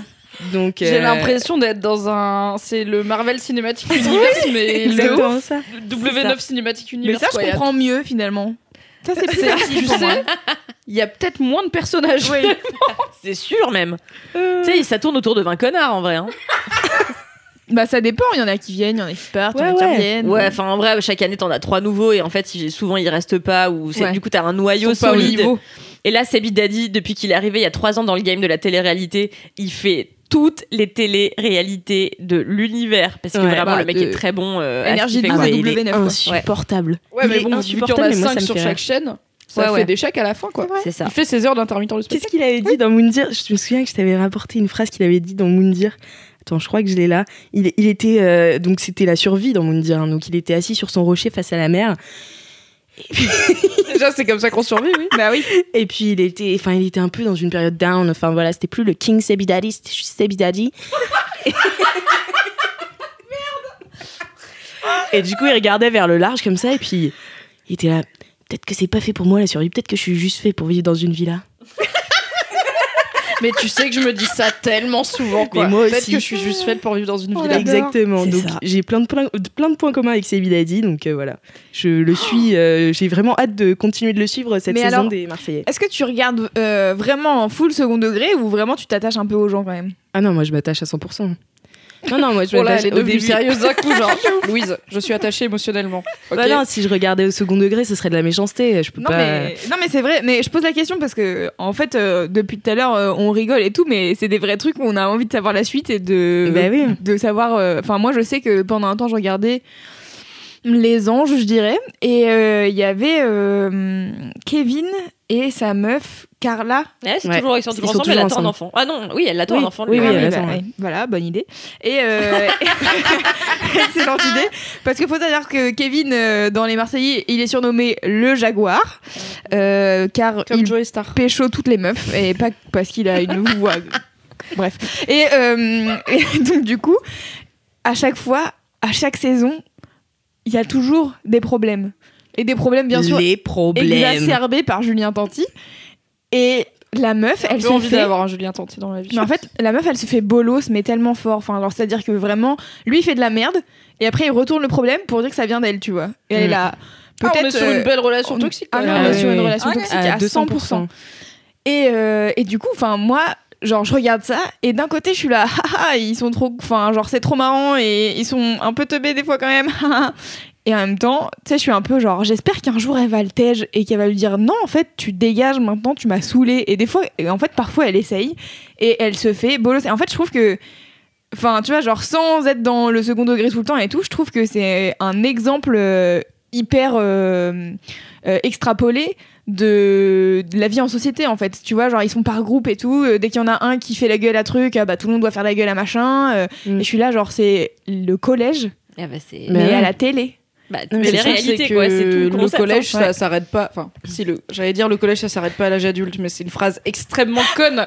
Les dynamiques de groupe de cons qu'on voit au collège s'arrêtent pas à l'âge adulte, mais souvent elles sont plus insidieuses et moins. Tu vois, tu vas pas avoir un groupe de meufs généralement dans ta vie d'adulte. C'est plus rare que tu aies un groupe de meufs qui te disent non, tu t'assois pas avec nous, tu ne parles pas. Mais en vrai, elles vont te le faire comprendre quand même. Et du coup, c'est pas plus mal d'avoir des exemples de gens de dynamiques pétées entre adultes, comme ça tu les regardes et tu fais ok, c'est pété, mais au moins tu identifies les problèmes, oui. Et tu peux peut-être reconnaître dans ta vie des trucs qui ressemblent à ce qui se passe à l'écran, tu vois. Ouais. Non, mais après, oui, il y a des moments où je me dis bon, c'est très sexiste ce qui se passe là tout de suite maintenant, c'est c'est très misogyne, c'est... Après, je m'en rends compte forcément, mais je sais pas si tout le monde s'en rend compte en les regardant, quoi. Ouais. Mais CF, l'excellent article de Kalindi. Oh, j'ai peur. Mais je vous ai pas raconté. Qu'est-ce qu'il y a ? Je vous raconte. Cet article. Donc je l'écris. Ah oui. Alors cet article s'appelle Les Marseillais, l'émission que j'adore en dépit de son sexisme primaire, un truc comme ça. Enfin l'idée quoi. Je mettrai dans les. Vous captez l'idée, bien sûr. Vous mettrez. Alix mettra magnifiquement dans les notes du podcast. Et quelques jours plus tard, il y a plein de lectrices qui m'ont écrit sur Instagram pour me dire va mater cette vidéo sur YouTube. Alors moi, quand on me dit va mater une vidéo sur YouTube, j'y vais pas parce que je regarde pas YouTube, donc je m'en bats les couilles. Same. Et je me dis, bon, bah, s'il y a 8 personnes qui m'ont dit de le faire, 10 j'en sais rien, bah, vas-y, je vais aller jeter un coup d'œil. Et en fait, il y a un type, je sais plus comment il s'appelle. Sam Zira, merci. Qui est un professionnel de la télé-réalité. En fait, c'est un mec qui interviewe des candidats. Et donc, il les reçoit un par un, voilà, où il leur pose des questions sur leurs relations entre eux, machin. Et en fait, à un moment donné, il reçoit une meuf qui s'appelle Jessica, qui était nouvelle dans les Marseillais de cette année. Qui était super d'ailleurs. Qui était vachement bien, qui était un peu plus empouvoirée que ses collègues féminines, dirons-nous. Et bref, donc ils sont en train de discuter et là il lui dit oui voilà en fait j'ai lu un article ce matin du site mademoiselle.com d'une journaliste qui parlait du sexisme latent dans la télé-réalité et après pendant 5 minutes ils débattent de mon article. Kalindi est dans le game. J'ai trouvé ça tellement méta. Tu m'as jamais dit, cet article est sorti à genre 6 mois, tu m'as jamais dit. Oublié. C'est trop bien, c'est trop drôle. Et donc il lui dit est-ce que vous trouvez que c'est sexiste? Elle fait ah non mais moi je le dis c'est sexiste la vie de toute façon hein. Et je suis là bon bah d'accord super. Et elle a pas tort. La vie est sexiste, il y a pas que les Marseillais. Non mais elle a tout à fait raison. Mais bref du coup ils en parlent pendant 5 minutes, c'est vraiment hilarant. Voilà, c'était ma fierté 2019. Et même pas tu l'as mis sur LinkedIn quoi. Grosse fierté. Moi je l'aurais mis en pareil. Faut qu'on retrouve la vidéo absolument. On le mettra, vous la mettrez dans les notes du podcast. On la mettra dans les notes. Allez la regarder, génial, incroyable. Oh là là. Mais j'ai presque l'impression que c'était ton gros kiff. Ben oui, parce que ça, s'il y a eu beaucoup de questions, ça fait plus réagir qu'un podcast en anglais sur la croisée de mon écoute, c'est ça la vie. Non, attendez, moi j'ai une vraie question. Est-ce qu'on peut faire pipi dans les Marseillais? Pire meuf. Tu sais quoi, je réagirais plus sur tes kiffs. Je ferais merci Kalindi pour ce partage. Et c'est tout. Tout ce que tu mérites. Ah, pire personne. Bon, et si on passait au gros kiff? Ouais. Jingle. C'est les gros kiffs. Les gros kiffs de laisse-moi kiffer. C'est les gros kiffs. Les gros kiffs. Merci Valentin. Merci Valentin pour le jingle. Et donc si on commençait par... Au bois, pardon. Ah mais il faut qu'on garde l'ordre. Il faut qu'on garde le même ordre, sinon Kalindi va vriller. Ok. Il faut qu'on... Donc Mimi. C'est mon tour, voilà. Tu vois Kalindi, merci. Je te protège. Elle m'a regardé. En fait, je l'ai regardé parce que Louise m'avait briefé. Elle m'avait dit Kalindi veut jamais commencer. Il faut voilà que ce soit dans un ordre spécial et tout. Donc j'ai regardé Kalindi. Elle m'a fait une tête de renard apeuré en faisant non de la tête que ça. Non. Donc surtout Mimi. Qu'est-ce que c'est que ton gros kiff? Alors, mon gros kiff, ce n'est pas manger des sardines à Porto, même si c'est très sympa. Ce n'est pas non plus ma nouvelle couleur de cheveux. Si vous êtes curieuse, vous pouvez la voir dans les favoris qui seront dans la description. Car vous avez été 4 à me dire t'as changé de couleur, ce sera dans Laisse-moi kiffer. Et encore une fois, du coup, ça m'a cassé mon gros. Tu sais que je vais le faire à chaque instant de ta vie. Non, mais toi, t'as le droit parce que déjà, t'es qu'un sale con. Et en plus, t'es dans l'émission avec moi, donc ça va, c'est pas grave. Moi, je vais faire des stories pour dire ça sera sûrement ça la prochaine. Je vous dis plus jamais rien, vous êtes les pires meufs. En plus, je vais parler d'un truc sérieux et important dans ma vie, voilà. Et là, vous êtes là, vous moquez de moi et de mes émotions et de mes petits tracas psychologiques. Transition. Mon gros kiff, c'est que j'ai réentamé une psychothérapie. Incroyable. Deep d'un coup. Ouh, voilà, bah là, ça rigole moins. Hein, ça fait moins maline. Du coup. Alors, petit story time, mon rapport à la thérapie. J'ai fait une première thérapie en 2016 quand je suis arrivée à Paris. Car je suis arrivée à Paris, j'avais pas trop d'appart et globalement, j'avais pas de problème dans la vie. Mais j'arrivais déjà pas du tout à me motiver à chercher un appart, ce qui est compliqué à Paris quand t'es motivé, mais quand t'es pas motivé, laisse-moi te dire, j'ai mis 9 mois, c'était compliqué. Donc je dormais à droite à gauche, c'était chiant. Et il y a eu un moment où je pleurais. Tout le temps comme ça, de façon random. Dans la vie, je pleure pas trop, en tout cas pas en public. Contrairement à moi. Pleure. Voilà, l'inverse total de Loulou. Mais tu sais, Loulou, c'est beaucoup moins fréquent. Et ça, c'est beau. Oui, c'est vrai. On pleure moins. Mais moi, voilà, je pleure pas trop dans la vie, ni en privé, ni devant les gens. Un peu plus souvent en privé que devant les gens, mais quand même pas souvent. Et là, vraiment, juste des fois, je pleurais et j'étais là. C'est quoi mon problème? En vrai, j'ai un job cool, j'ai des potes. Alors certes, j'ai pas encore d'appart et j'ai un peu la flemme de chercher, mais il y a pire dans la vie. Ma famille, elle est cool et tout. Je suis célibataire, mais c'est pas grave. Donc je ne comprenais pas. Donc j'ai été voir une psy et je lui ai dit bah voilà, je comprends pas, je pleure de façon random tout le temps. Et en plus, j'étais déjà rédac chef adjointe, donc t'as aussi ce truc où ton équipe arrive au bureau, t'es en train de pleurer, tu fais non mais ça va. ça met une ambiance un petit peu bof en termes de dynamique d'équipe. Et je ne comprenais pas ce qui m'arrivait. Et du coup, j'ai été la voir en mode, mon Dieu, aidez-moi, qu'est-ce qui se passe? Pourquoi je fais comme ça? Qu'est-ce qui est cassé? Et du coup, elle m'avait aidé à comprendre ce qui était cassé en travaillant sur... Donc elle m'avait fait bosser sur c'est quoi mes piliers et les trucs importants pour moi. Et elle avait dégagé 6 ou 7 piliers. Et en gros, pour moi, la stabilité, c'est important. Et à ce moment-là, il y avait un peu que mon boulot donc chez Mademoiselle qui était stable dans ma vie, puisque mes potes, en vrai je venais d'arriver à Paris, donc j'avais pas encore trop de potes sur place, j'avais pas de mec, donc ma famille elle était stable mais elle était loin puisqu'elle est dans la Drôme, j'avais pas d'appart, etc. Donc j'étais trop larguée aux 4 vents, et c'est ça qui me rendait triste. Et du coup j'étais là, très intéressant. Et 2 mois après, j'avais un appart et j'avais fini ma thérapie parce que j'étais là, voilà, c'est bon, je ne pleure plus, merci madame. Elle m'a dit, est-ce que vous voulez qu'on fasse un truc un peu plus long, sur des trucs peut-être un peu plus profonds? Et j'ai fait, oh là non, oh là là. Merci pour avoir réglé mon problème extrêmement en surface. Je ne vais pas du tout aller m'attaquer au reste de ma psyché car je n'ai pas le courage, voilà. Et mais je m'étais dit, c'était une bonne expérience. J'en avais fait un podcast, dans Feu mon podcast, qui s'appelait Les Mimitions. On avait fait un podcast, pourquoi je...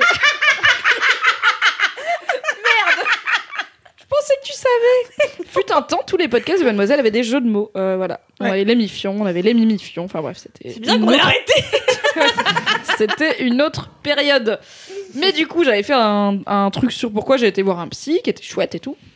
Et depuis, il y a régulièrement des gens qui me disent, j'ai écouté ton podcast, c'est quoi le numéro de ta psy? Donc je pense que je vais envoyer la moitié de sa clientèle actuelle, elle va avoir 4 résidences secondaires grâce à moi.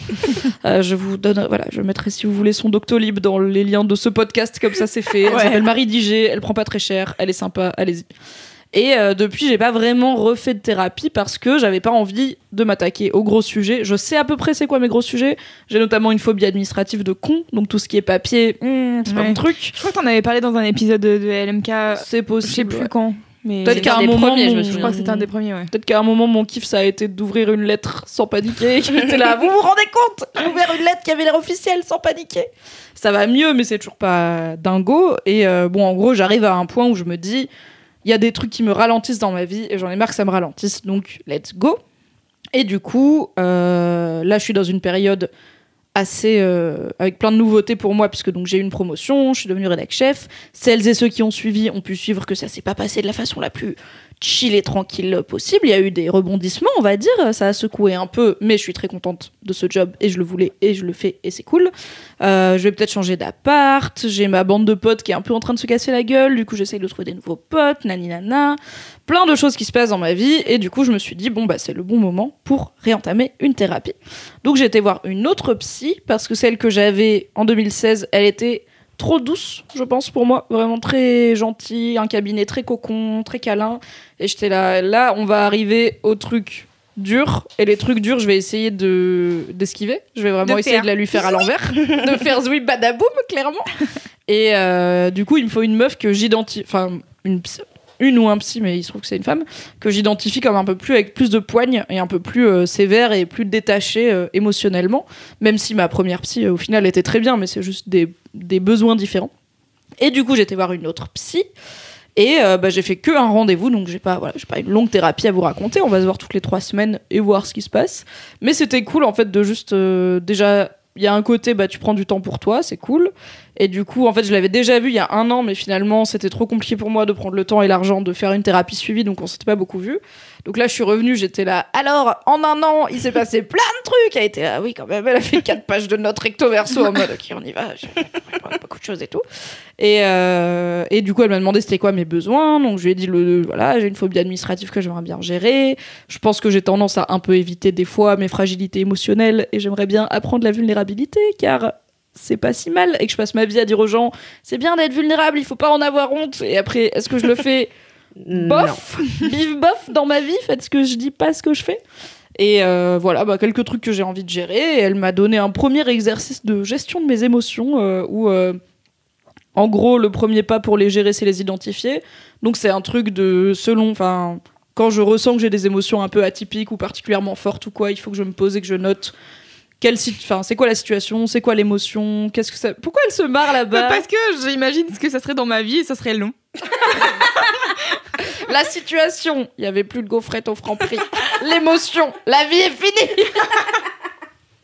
Non mais du coup ça me force à me poser et à prendre du recul sur qu'est-ce que je ressens et comment ça se transcrit aussi, parce que je lui ai dit que comme j'identifie pas défaut, comment dire ça, j'identifie pas toujours assez mes émotions, du coup parfois je subis mes réactions parce que je les vois pas venir, et du coup je vais me rendre compte après coup que là j'ai été je sais pas vénère contre quelqu'un qui le méritait pas, ou que au contraire je suis sortie faire la fête alors qu'on est mercredi et que ça n'a aucun sens parce que je travaille le lendemain, mais juste parce que j'avais pas identifié que j'avais une émotion dont j'essayais de me sortir.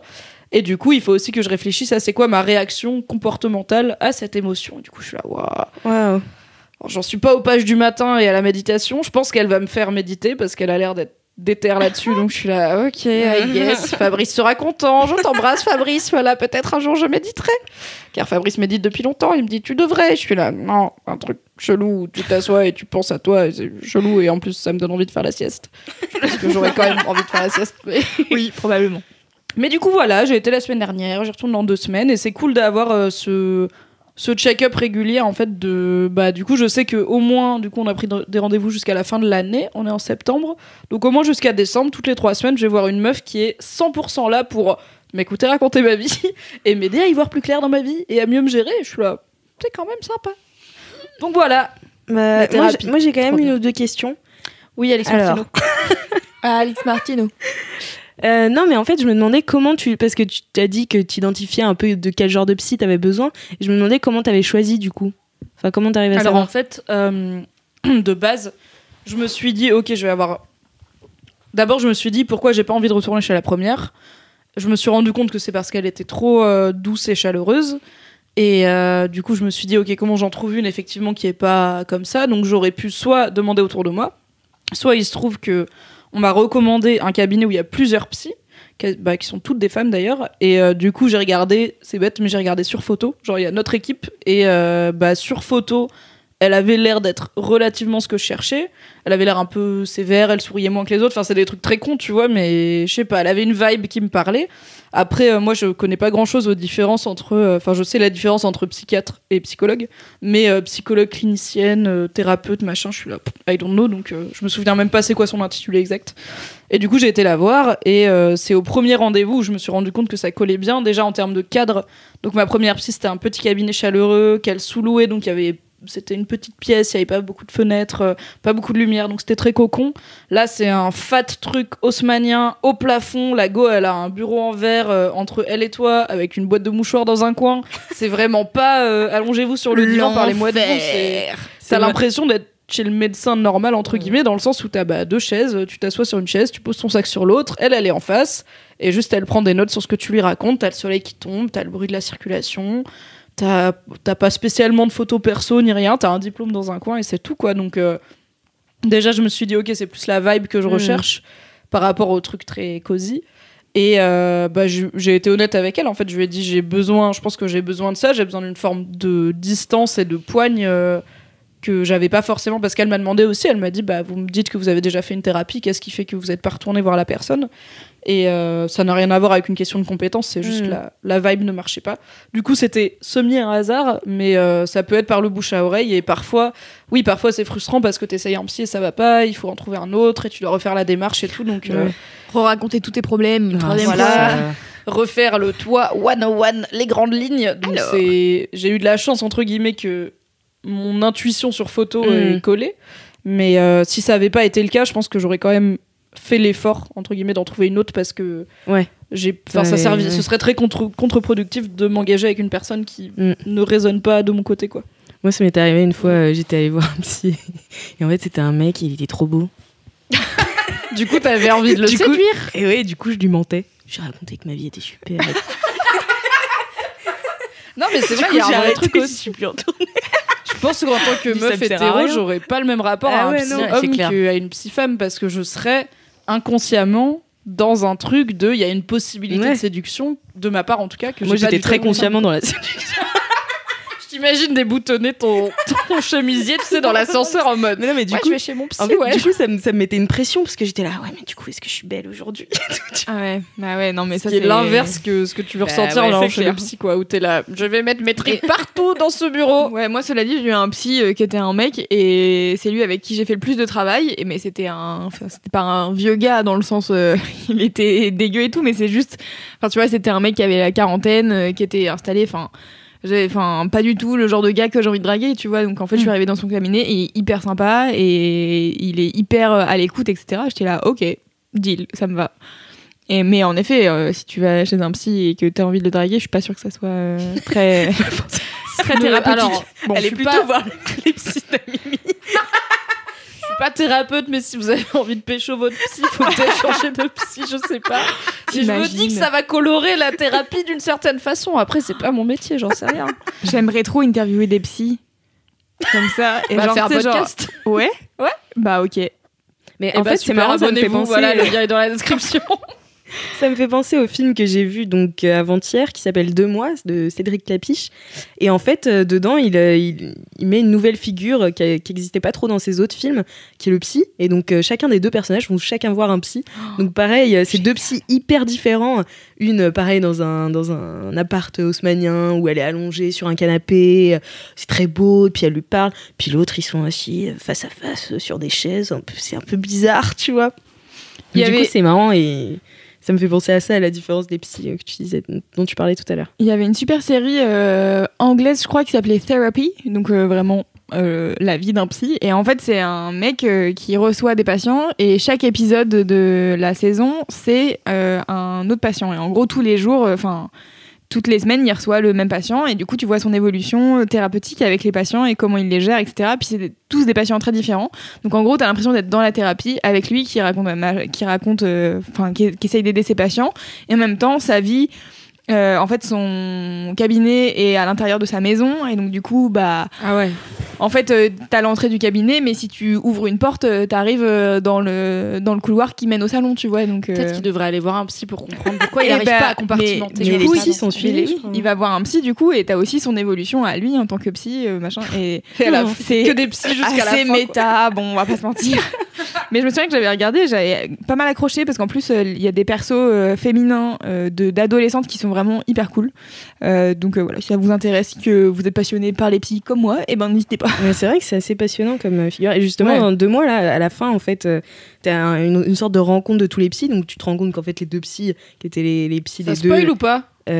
Bon, c'est pas, enfin ouais, ça spoil un peu, mais c'est pas genre. Ouais, ils se rencontrent, les psys se rencontrent. C'est pas un pilier de l'histoire. Ouais, voilà. Je suis pas sûre que. Ok. Mais en fait, et c'est juste, c'est son pot de retraite, et donc il dit, voilà, c'est ma vie d'avoir écouté les gens, quoi. C'est quand même fou comme métier. Enfin, je sais pas. Je trouve ça impressionnant. Mais moi, je pense que j'aimerais pas. Autant quand il y a des psys dans des films où ça me dérange pas, mais j'irais pas regarder une série entière sur la psychothérapie parce que il faut pas que je sache comment elle bosse. Il faut pas que je sache les techniques parce que sinon je vais les voir et je vais les attendre et je vais tout analyser et je suis là en mode une série Mimi quand même, on n'est pas mais bon, tu bosses un peu, enfin une série médicale, ça a beau être une série, ils essayent de faire en sorte que ce qu'ils racontent soit pas complètement débile, tu vois. Peut-être comme donc ça va pas, tu vas pas sauver une vie avec ça, mais en tout cas c'est cohérent. Et si t'as un personnage de psy qui est autour d'un café avec sa femme et qui dit tu vois là clairement la meuf a été dans cette dynamique là donc j'ai utilisé tel outil, je vais être là j'ai craqué le code, je connais comment ça marche. Et après, si ma psy, elle l'utilise sur moi, je vais être là, tu fais ça parce que tu penses... Enfin, je suis un zoo, tu vois, mon cerveau, il tourne tout le temps. T'as lu Sauveur et Fils ou pas? De Mario de Muraille? Non. Eh ben, c'est un psy aussi, et son fils. Et son fils, il écoute à la porte. Non, mais je vous dis, si vous voulez des recommandations, je vais faire un article, les trucs de psy. Si vous aimez les trucs de psy, c'est une bonne idée. C'est une bonne idée, moi, ça m'intéresse vachement. Bah écoute, j'ai au moins 2 recommandations. Je vais chercher, je pense que je vais en trouver d'autres. On attend ton article avec impatience, Loulou. Oui. J'aimais trop le psy dans My Man Fat Diary. Qui est joué par le mec qui joue Quirrell. Oui. Qui est la meilleure personne. On l'adore. Oh là là. Mais j'en ferai un gros kiff un jour, My Man Fat Diary, je pense. Donc je reviens vers vous. Quand tu veux, voilà. Attends, j'ai pas de gros kiff aujourd'hui. Eh bah, go, je te le donne. Ok. Alors, Louise, qu'est-ce que c'est? Rendez-vous après Kalindi, car c'est dans l'ordre. Maintenant, une page de pub et bientôt My Man Fat Diary. Kalindi, what is your girl kiff? Alors, on reste en Thaïlande. Puisque mon gros kiff, c'était la plongée. Et c'est toujours la plongée d'ailleurs. Hein. Et alors, et c'est pas n'importe quelle plongée, c'est une plongée en particulier, parce que donc j'avais déjà plongé, mon mec aussi, bon bref. Mais on n'a jamais passé de degré, donc du coup on fait toujours du fun diving, tu vois, c'est juste 1 heure de sortie comme ça. Et en fait on a été dans un centre où ils proposent de faire... J'ai juste une question, est-ce que c'est de la plongée avec des bouteilles d'oxygène? Oui, la plongée en bouteille. Okay. Ça s'appelle le snorkeling sinon. Ok. Masque tuba, c'est snorkeling. Et donc la plongée, non, plongée bouteille. Et j'aime bien parce que non mais ça s'appelle le snorkeling sinon. Bah je sais pas. Franchement. En fait quand on utilise le bon mot là. Non mais t'es allée en Thaïlande ou t'es pas allée en Thaïlande, Alix? Moi j'ai peur de la mer. Bien bretonne, putain. Une bretonne en Thaïlande qui a peur de la mer, mais Alix, what the fuck? J'en ai déjà parlé dans un Laisse-moi kiffer et que j'avais très peur des océans, donc voilà. Mais si c'est la mer, ça va? Hein? Si c'est la mer, ça va? C'est que les océans ou t'as peur? Non, mais la mer, les océans, en fait, tout ce qui n'est pas une piscine, quoi. D'accord. Voilà. Les lacs, les rivières, les rues, les lacs, les rivières. Ouais, je suis partie en vacances au Canada. J'ai mis 1 semaine avant de me baigner. En Thaïlande, je me suis baignée entièrement que la 3e semaine. Waouh. Ouais, et je nageais toute seule. Tu veux pas aller voir un psy? Alors je tombe amoureuse des psys. Mais c'est fou ça. Mais en fait, c'est à cause de... Enfin, du coup, je vais peut-être pas le raconter, mais vite fait. Mais en gros, j'étais en Bretagne et je faisais du dériveur. Et en fait, on devait dessaler et remonter sur le bateau. J'ai pas réussi à remonter sur le bateau. Je me suis sentie aspirée vers le fond. Et depuis, genre, c'est mort. Je peux pas retourner dans la mer. Ouais. J'ai l'impression que les trucs, ils m'attrapent par les pieds. C'est qu'une bonne thérapie t'aide à affronter ce traumatisme. Enfin voilà, donc la plongée. Donc la plongée. La plongée en bouteille. Donc on avait, avec mon mec, pris une journée plongée avec 2 plongées à l'intérieur. Donc en fait... Ça va, vous allez comprendre. Ouais. Vous allez comprendre. C'est-à-dire tu descends 2 fois, quoi. Vous allez comprendre. Okay, il s'avère que moi, je voulais faire un stage de plongée de plusieurs jours. Ça n'a pas été possible car j'ai loué un scooter en arrivant en Thaïlande. Je me suis croûtée le soir de ce même jour et j'ai rendu le scooter le lendemain.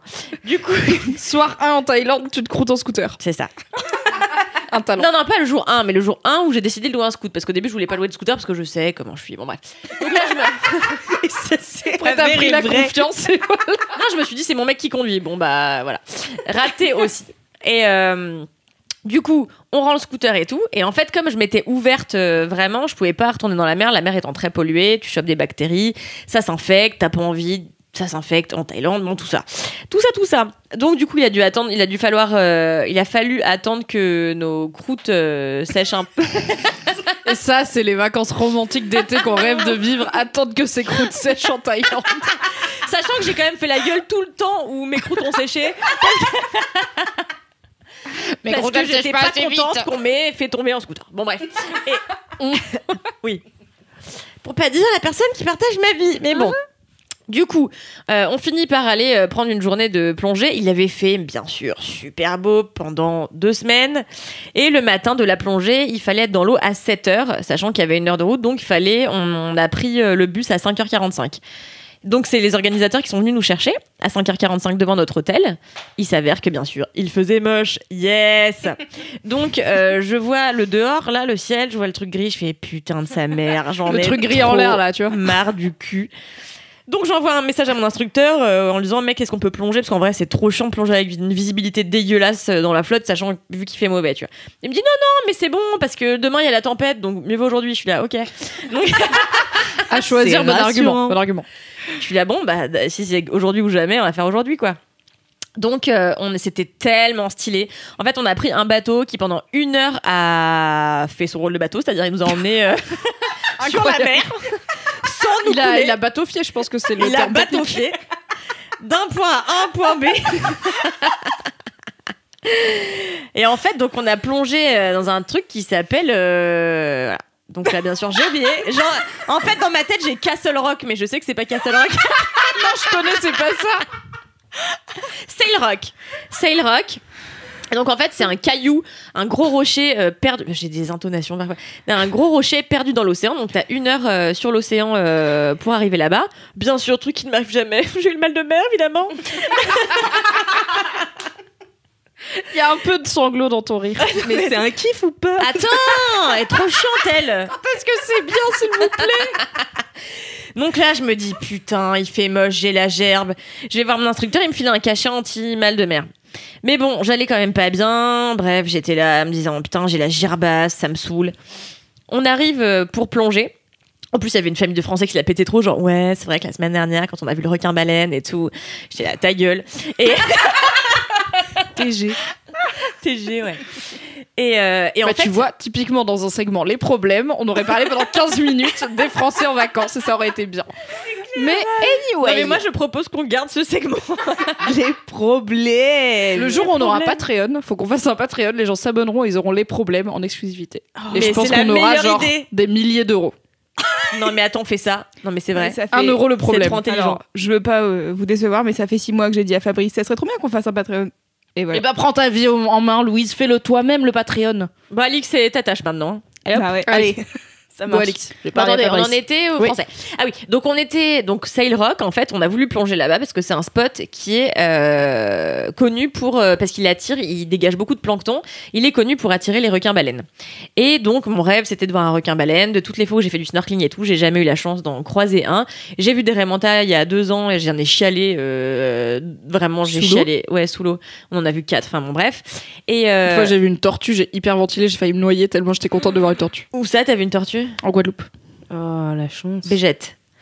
Bah, la fois où j'ai plongé avec des remontades, il y avait aussi des petites tortues, mais elles étaient vraiment. Moi, j'ai jamais nagé avec une grosse tortue. Bon, bref. Et donc. J'ai nagé avec des remontables. Le podcast de la bourgeoisie, voilà. La prochaine fois, on parlera des poneys de Alix. Déjà, j'ai qu'un poney, Kalindi. Bref, et donc, moi, mon rêve vraiment dans la vie, c'est vraiment mon rêve, c'est de voir un requin-baleine. Et dans l'eau. Et donc, franchement, j'étais hyper émue. Je me suis dit, ça se trouve, je vais voir le requin-baleine. Arrêtez de rigoler. Dans l'eau. Non, mais pas la télé, quoi. Ah oui, bah on avait deviné. Dans la vraie vie, quoi. Et puis, en fait, ce que je voulais dire, c'est en étant moi-même immergée dans l'eau. Parce que, par exemple, j'ai déjà vu des baleines, mais j'ai jamais nagé avec des baleines. Mais j'ai pris le bateau côté de baleines. Mais c'est quand même pas la même sensation, quoi. Et donc là, gerbasse au maximum. Quand il est temps de s'équiper, donc il faut savoir qu'une bouteille, ça pèse à peu près 13 kilos, c'est super lourd sa mère. Et qu'il commençait à faire un peu moche, ça secouait un peu. J'ai dit putain, je vais bégère dans mon détenteur et tout, genre je vais vraiment bégère dans mon masque et tout, ça va être une angoisse totale. Finalement, on saute et c'est ce qui arrive toujours pour les gens qui ont le mal de mer. Une fois que t'es dans l'eau, t'as plus le mal de mer et puis tu deviens actif. Et souvent, quand t'es pas bien dans l'air ou quoi, c'est que tu subis une action, mais dès que t'es le moteur de cette action-là, tout de suite, ça fait pas le même effet et t'arrêtes de te sentir mal. Et donc, la plongée, c'était trop stylé. La première était trop cool. Donc, on est resté à peu près 1 heure dans l'eau. On a plutôt bien géré notre oxygène. Et c'était génial. On a vu plein de sortes de poissons différents. Et j'ai vu une murène. J'étais trop contente parce que j'ai vu une murène sortir de son trou. Et en fait, elle a nagé. Et j'avais déjà vu plein de murènes sortir juste leur tête. Mais là, elle est sortie parce qu'en fait, elle était en train de chasser un poisson. Et genre vraiment, elle était en train de se faufiler comme ça pour aller essayer de niaquer le poisson. Et le poisson s'est retourné. Et ils ont eu une espèce de fight qui a duré vraiment 2 secondes. Mais ça m'a fait rire. Donc, j'étais saucée. Je t'imagine rire dans ton détenteur sous l'eau en mode bleu. Ça m'a fait trop rire, tu vois. Et donc, on a vu des bancs de barracuda énormes et j'en ai mangé un le lendemain, genre, j'étais trop contente. Mais je t'ai vu hier, toi, dis donc. Pire meuf. J'adore le barracuda, c'est trop bon. Et là, ils étaient énormes. Et en fait, moi, donc, mon père, il vient de l'île Maurice et à Maurice, on nage tout le temps avec des barracudas. Genre, il y en a vraiment. C'est pas dangereux, ça? Franchement, en vrai, il paraît que ça peut l'être. Quand mais c'est seul. En vrai, il y a peu d'accidents de barracuda, tu vois. Je pense que le taux de mortalité dans le monde par barracuda est plutôt bas. Est plutôt proche de 0 à mon avis. Ah bon? mais je sais que à ça confirmer existait. Quand même, hein, parce que... À confirmer. On cherchera des sources. Tu as raison, Alex Martino. Tu as raison, c'est vrai. Quel professionnalisme. Mais non, mais ça a dû arriver. Je sais que c'est pas l'animal le moins dangereux de la planète, mais bon, en tout cas, moi, il m'est jamais rien arrivé. Moi, il ne m'est jamais rien arrivé avec des barracudas. Et donc voilà, donc c'était trop cool. On a vu plein d'espèces. On n'a pas vu de requin-baleine. Voilà, tant pis. On est remonté. Ouais, merci. En audio description, je pas de patte l'épaule de Kalindi car je suis en empathie avec sa déception. Bah, j'étais un peu. En fait, tu sais, t'as ce truc de. T'es trop content de suivre des bancs de poissons, mais tu peux pas t'empêcher de penser au requin-baleine. Et du coup, parfois, je tournais la tête, je me disais, ça se trouve, à un moment donné, il va être là. Il me fait une surprise. Il est derrière le rocher. rocher ou le coca. Exactement, tu vois. Et donc parfois, mon instructeur, il me montrait des... En plus, c'était trop cool. J'ai eu le privilège de plonger qu'avec un seul gars. Donc Naël et moi, on était avec un seul instructeur. Alors que tous les autres, ils étaient au moins 5 ou 6 avec leur instructeur. Et le nôtre, comme c'était un instructeur chilien qui parlait anglais, la plupart des gens apprennent dans leur langue native. Et nous, comme on s'en battait les couilles de faire avec lui qui parle anglais, du coup, on était seuls avec lui. C'était trop stylé. Attends, vous parlez par des petits micros ? Sous l'eau. Comment vous faites pour parler sous l'eau ? C'est une vraie question ? Bah oui. Non, tu communiques par signe. Tu peux pas parler en fait. Bah alors, ok, mais parce que tu dis qu'il parlait anglais. Je comprends complètement la question, mais juste la tête de Kalindi en mode mais elle est conne celle-là, qu'est-ce qui se passe? Elle était fabuleuse. Le mieux, c'est une vraie question. Le doute de est-ce que je la clash ou est-ce que c'est moi qui ai pas compris la blague? Des petits micros, oui, bien sûr, MDR. Non, c'est qu'en fait, avant de plonger, tu vois, en fait, il t'explique des milliards de trucs. Oui, je pensais qu'il parlait anglais sous l'eau, quoi. Excusez-moi, j'aime pas l'eau, voilà, je suis pas dedans. C'est vrai qu'elle ne va pas dans l'eau. Mais oui, c'est vrai. C'est vrai. T'as déjà vu des films, peut-être? Oui, voilà, c'est ça. Tu sais, quand tu plonges, t'as le truc dans la bouche. Là, le Grand Bleu, t'as jamais vu? Non, j'ai aucun documentaire? Si, mais je vois pas les plongeurs, quoi. Ok. Non, mais d'accord. Et... J'ai mal aux zygomatiques. Cette discussion avec beaucoup d'efforts vont pas être hostiles, mais où quand même il y a un fond d'hostilité. Enfin. Il n'y a pas de question. Mais bien sûr. Non, en fait, pourquoi le problème de la langue, c'est parce qu'avant de plonger, il est obligé de t'expliquer un milliard de trucs. Il te fait passer des petits tests pour. En fait, ça reste dangereux la plongée, tu vois. Si en fait, t'as des paliers de décompression à respecter. Par exemple, quand tu remontes à la surface, en fait, si tu crames ton truc là, tes poumons peuvent juste imploser, si tu veux. En fait, tes poumons dans l'eau, ils rétrécissent au fur et à mesure que tu descends dans l'eau, tu vois. Donc si tu remontes et que t'exerces une pression trop puissante, ton poumon il va faire comme ça, voilà. En gros. Et donc il est obligé de s'assurer que t'es bien tout compris, donc t'es obligé d'avoir des conversations. Puis en fait, quand il te met dans l'eau et qu'il t'explique que tu vas descendre, comment tu vas descendre, il te parle, tu vois, parce qu'en fait ça fait flipper de te dire que tu dois descendre profond et que tu peux pas remonter comme tu veux si jamais il y a un problème, tu vois. Donc il faut que t'apprennes à pas paniquer, bref. Anyway. Et... Pas tout de suite, Alix. Bon. Et non, pas tout de suite. D'abord patauger, après barboter, voilà, et après le snorkeling, et après la plongée.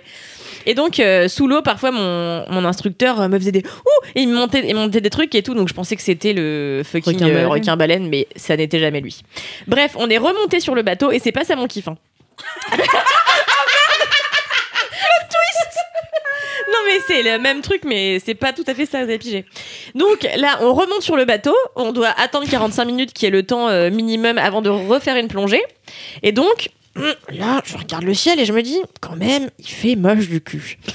Et en fait, ça commençait à souffler sa mère, les mouettes volaient bas, et tout le monde me disait, oh, les mouettes volent bas. J'étais là, bon, ça a l'air de vouloir dire un truc, mais apparemment, c'était signe que le vent était en train de se lever et que ça allait être un peu chaud, quoi. Et donc, les instructeurs se demandent si on va plonger. Finalement, on ressaute dans l'eau. On refait une plongée, cette fois-ci, de seulement 40 minutes parce qu'on a dû lutter contre les courants vu que la météo était pas au top et du coup, on a cramé vachement plus vite notre oxygène. Et en fait, au bout de 40 minutes, on a voulu remonter à la surface. Et en remontant à la surface, c'était la tempête. Et donc... J'ai cru qu'il y aurait le requin-baleine. Ah non, c'est moins stylé. Je peux dire tout de suite qu'il n'y a pas de requin-baleine. Ah, c'est fini, on n'aura pas. Alors, bien que, avec Nel, on a décidé de faire croire à nos amis plongeurs qui se la pètent tout le temps parce qu'il y a des requins marceaux super. On a décidé qu'on allait faire des montages et leur faire croire ad vitam aeternam qu'on a vu le requin-baleine. Voilà.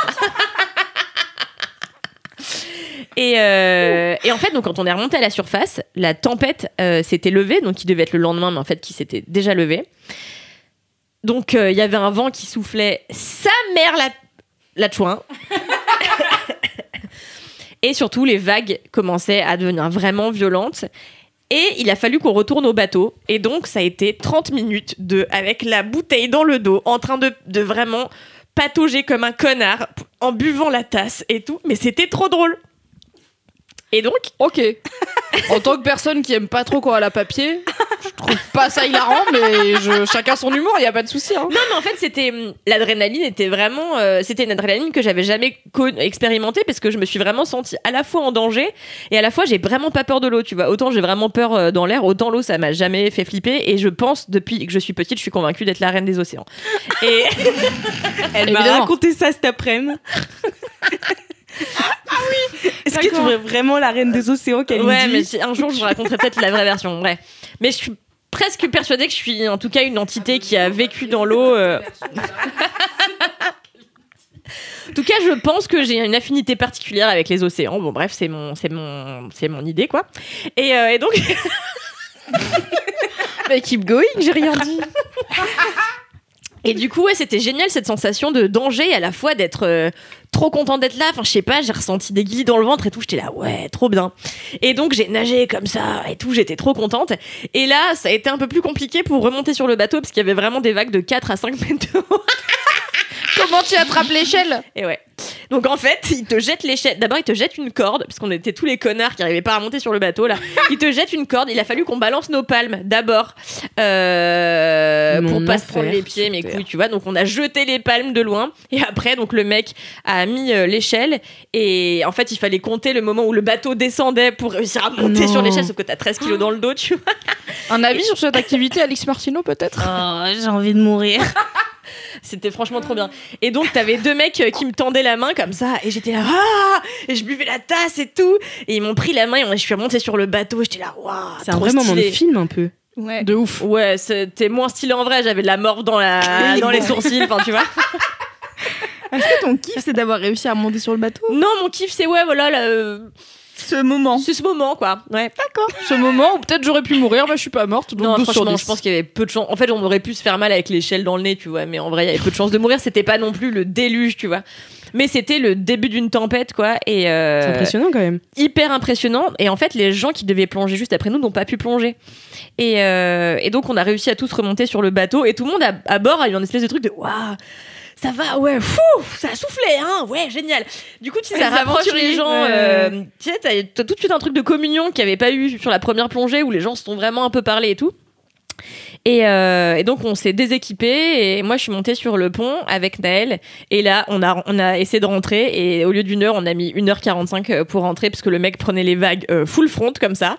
Donc du coup le bateau était pas navigatrice mais ça me semble audacieux. Non mais c'était très audacieux et du coup le bateau allait à gauche, à droite et avec Naël on était morts de rire. Sauf qu'en fait en bas les gens ils vomissaient partout et moi je savais pas, c'est Naël il est allé pisser, il me dit franchement bas c'est Guantanamo, genre vraiment c'est Bagdad, c'est un enfer. Il y a une meuf, elle est comme ça, elle tremble, elle vomit dans une bassine. Je suis là, pourquoi elle vomit pas par-dessus bord? C'est pas possible, en vrai, elle pourrait tomber, tu vois. Tellement c'était violent. Et vraiment, genre vraiment tout le monde était en train de gerber, les gens étaient dans la cale comme ça en train d'essayer de se tenir chaud parce que d'un coup il a commencé à faire vraiment froid et puis comme on est remonté de l'eau et puis que la plupart des gens ont plongé en maillot de bain et en t-shirt parce que en vrai la température de la mer était hyper élevée. Et donc on est rentré et on est allé se doucher, mettre des gros pulls et boire un thé au gingembre bien mérité et on était là, waouh, franchement c'était de la pure folie. Et moi c'était que ma deuxième fois en plongée, je fais du snorkeling depuis que je suis toute petite à Maurice avec mon papa, mais c'était ma deuxième sortie plongée bouteille et Nel l'avait déjà fait 7 ou 8 fois, donc il était bien plus expérimenté. Il m'a dit franchement c'était un des meilleurs moments parce que justement il y avait cette adrénaline là à la fin et puis que c'est des conditions qui sont plus étonnante quoi et insolite, donc voilà, c'était un putain de moment que j'ai trop kiffé dans mes vacances et un putain de souvenir. Voilà. Waouh. Yes. C'est ouf quand même de moment. Dire que je vivrai jamais ça. C'est ça. Alix elle a cringé pendant les 3 quarts de l'anecdote. Non mais la piscine c'est bien. La piscine, la reine, peu de vagues, peu de morts, c'est bien. Personne ne vomit dans des bassines. Bon. Hâte d'avoir la réponse au grand mystère. Quel est le gros kiff? Quel est le gros kiff de Louise? Vous, mais alors attendez, moi je vais vous parler d'une série anglaise. Incroyable. Attends quoi? Une série anglaise? Ouais. Waouh. Ouais. Une série qui s'appelle My Mad Fat Diary. Oh my god. Donc, My Mad Fat Diary, c'est bien. On est sur un kiff à la pro, mais en même temps, c'est vraiment une série que j'ai adorée. Je me souviens, la première fois, c'est ma meilleure pote qui m'en a parlé. Elle m'a dit... je viens de binge-watcher toute cette série, c'est trop bien, regarde, c'est trop bien. Et je me souviens, c'était il y a longtemps, j'étais à Dax. C'était les fêtes de Bayonne, enfin, tu sais, voilà. Et j'avais Dax, les fêtes de Dax, les férias, voilà, c'est ça que je cherchais. J'en ai pratiqué quelques-unes. Ok. Je compte personnellement vivre la vie en n'en pratiquant aucune. Car ça a l'air d'être le pire endroit. No offense à ceux qui aiment bien. Pour quelqu'un d'introverti qui n'aime ni la foule ni la sueur, bof. Le pire, c'est les férias de Béziers. Non, mais en fait, le pire, c'est les gens alcoolisés. C'est ça la corrida. Le vrai pire. Ouais. Mais anywho, ce n'est pas le sujet. Bon. Alors donc, j'étais donc... C'est une série britannique. Non, mais la corrida quand même. J'étais donc à Dax et il y avait tous mes potes qui étaient sortis. Moi, je voulais pas y aller parce que j'étais là. En fait, ça me saoule. J'ai pas envie d'y aller. Et ma meilleure amie venait de me parler de My Mad Fat Diary que j'ai donc regardé toute la nuit, les 2 saisons qui étaient sorties. Voilà. Donc j'ai binge-watché cette série en un temps record. On peut dire ça, en record même. Un temps record. Et donc My Mad Fat Diary, c'est l'histoire de Ray qui s'appelle Rachel. Et donc il y a une nana qu'on retrouve premier épisode, donc c'est pas du spoil, premier épisode, elle sort d'un hôpital psychiatrique. En fait, Ray, c'est une nana qui a des problèmes comment ça s'appelle, de TCA. Trouble du comportement alimentaire. Trouble du comportement alimentaire. Elle pèse 100 kilos, donc elle est grosse et elle a des problèmes à gérer son addiction à la bouffe. Elle est boulimique en gros. Et donc du coup, on la retrouve. Et elle a 14-15 ans. Ouais, elle a 15 ans. Ouais, c'est une ado qui a 15 ans. Et donc on la retrouve épisode 1 à sortir de l'hôpital psychiatrique. Retrouver sa daronne qui a l'air mais folle, mais la personne la plus folle, elle est pas si pire, elle fait ce qu'elle peut, elle est un peu zinzou. Elle a l'air zinzou. La première fois que tu la vois, épisode 1, elle a l'air folle. Oui, tu te dis, genre, qui est cette mère ? Comment élever un enfant quand tu es cette personne ? Et donc, tu découvres un peu la vie de Ray, et c'est vraiment une série d'ados, mais une série d'ados qui est hyper bien faite, parce que elle est pas... larmoyante, tu vois, il pourrait y avoir plein de trucs autour des TCA hyper compliqués, et en fait non, c'est hyper bien mesuré, en fait c'est expliqué. Alors, en gros, oh là là, j'ai du mal à parler. Donc en gros on suit Ray à travers son journal intime, et donc du coup il y a plein de dessins qui sont ajoutés, il y a des fois des pauses sur l'image, et puis elle dessine des trucs, elle est là, oh, putain non mais à ce moment là j'avais tellement une sale gueule, et puis elle gribouille un monstre sur sa tête, machin, et en fait, du coup, c'est tout son rapport à revenir dans la vie normale quand t'as vécu en hôpital psychiatrique pendant plusieurs mois, et qu'il faut que tu regères tes problèmes du comportement alimentaire quand t'es dans une vie normale avec des gens qui, a priori, en ont pas grand chose à foutre, puisque pour eux, à leurs yeux, t'es une ado, quoi. Et donc, pour poursuivre sa thérapie, elle est un thérapeute qui s'appelle Kessler, je crois. Oui, c'est ça. C'est ça. Et donc, elle est jouée par Yann Hart, qui est donc le professeur Quirrell, si vous n'avez pas le visuel. Et en fait, lui, c'est son psy, il est hyper attachant, il est tellement stylé, il la bolosse un peu, justement, il est un peu genre, non mais en fait tu crois vraiment que tu vas faire ça? Et elle est là, ouais je vais faire ça, ouais c'est une bonne idée. Et il est là, je crois pas, non vraiment, ça a l'air nul, mais ok. Mais en full bienveillance, juste genre, tu sais quoi, fais-le, on s'en reparle la semaine prochaine, c'est pas grave. Et en fait, elle, c'est une ado, enfin tu vois, c'est une ado de 15 ans, elle a trop d'avis sur la vie, donc j'ai pas dit, ça se passe dans les années 90, donc la bande originale est tellement bien, parce que donc elle est hyper fan de Oasis, de Blur, il y a plein de refs en fait, tu vois, elle a un Walkman avec des cassettes, enfin il y a plein de trucs qui sont vraiment hyper nostalgiques, même pour une époque que moi j'ai pas vécu, parce que dans les années 90 j'étais vraiment un enfant. Mais c'est pas forcé comme dans Stranger Things, qui a un vrai vernis nostalgie années 80, où tu sens que c'est fait pour les trentenaires qui ont cette image un peu fantasmée des années 80 en Amérique, où là c'est juste, c'est sa vie, c'est une meuf, en fait c'est adapté d'un bouquin qu'une meuf a écrit sur sa propre vie. Du coup, elle raconte sa vie, et effectivement, oui, elle allait au lycée avec un Walkman, mais c'est pas genre, ah ouais, dans mon Walkman, j'écoutais nana, c'est juste genre, c'est ma vie, quoi. C'est pas stylé, en fait, c'est juste. C'est pas stylé, non. Ouais. C'est pas une meuf stylée, elle vit pas dans un monde stylé, ses potes sont pas stylés, c'est juste genre, sa vie. Elle normale. vit vraiment, dans une espèce de banlieue anglaise, je sais pas exactement. Brique rouge? Mais ouais, je sais même pas. Enfin, tu vois, une banlieue anglaise un peu lambda, tu vois, où il y a toutes les familles un peu de classe moyenne. Et puis, du coup, elle retrouve ses potes. Et puis, du coup, elle se demande est-ce qu'avec sa meilleure amie, ça va toujours coller, parce que du coup, sa meilleure pote, tu sais pas trop si elle est hyper saine ou pas. Et puis elle rencontre un mec, et puis elle est là genre est-ce que je l'aime bien, oui je l'aime bien, mais alors est-ce qu'il va bien m'aimer. Et en fait il y a plein de trucs, vraiment des thématiques d'adolescence que moi j'adore, à force d'écouter Laisse-moi kiffer, je pense que vous êtes au courant, mais sur l'acceptation de soi, sur comment tu te vois versus comment les autres te voient, sur en fait comment est-ce que tu te démerdes dans la vie, et à quel point tu te rends compte qu'en fait tout le monde galère et tout le monde est au même point que toi.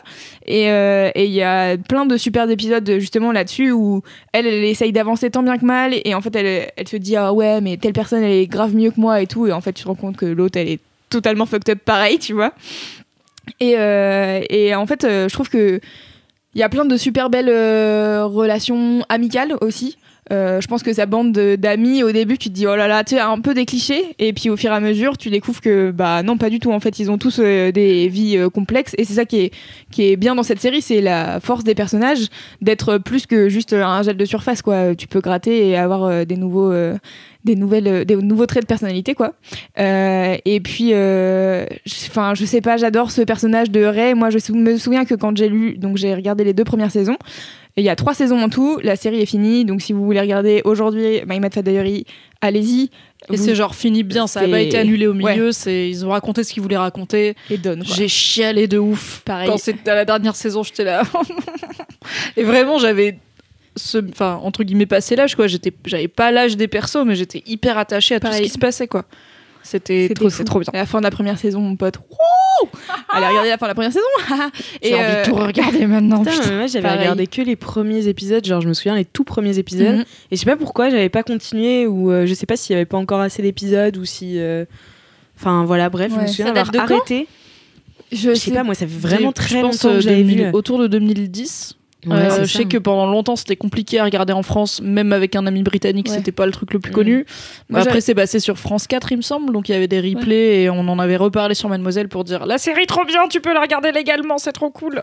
Donc ça a fini par être diffusé légalement. Je pense qu'il doit y avoir des bails de DVD maintenant, mais je suis pas sûre que ce soit sur Netflix par exemple. Non, je pense pas. Bon, en plus c'est une production anglaise, sûrement BBC ou un truc dans le genre, donc je suis pas sûre que...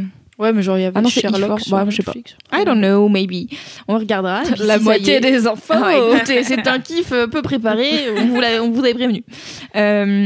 Et moi, ce que je trouve ouf aussi, c'est les différents acteurs et actrices. Et notamment, alors moi, j'étais absolument fan de Nico Miralegro, je crois qu'il s'appelle, donc qui joue le crush de Ray, et de Sharon, la meuf, Sharon Rooney, oui, qui joue Ray.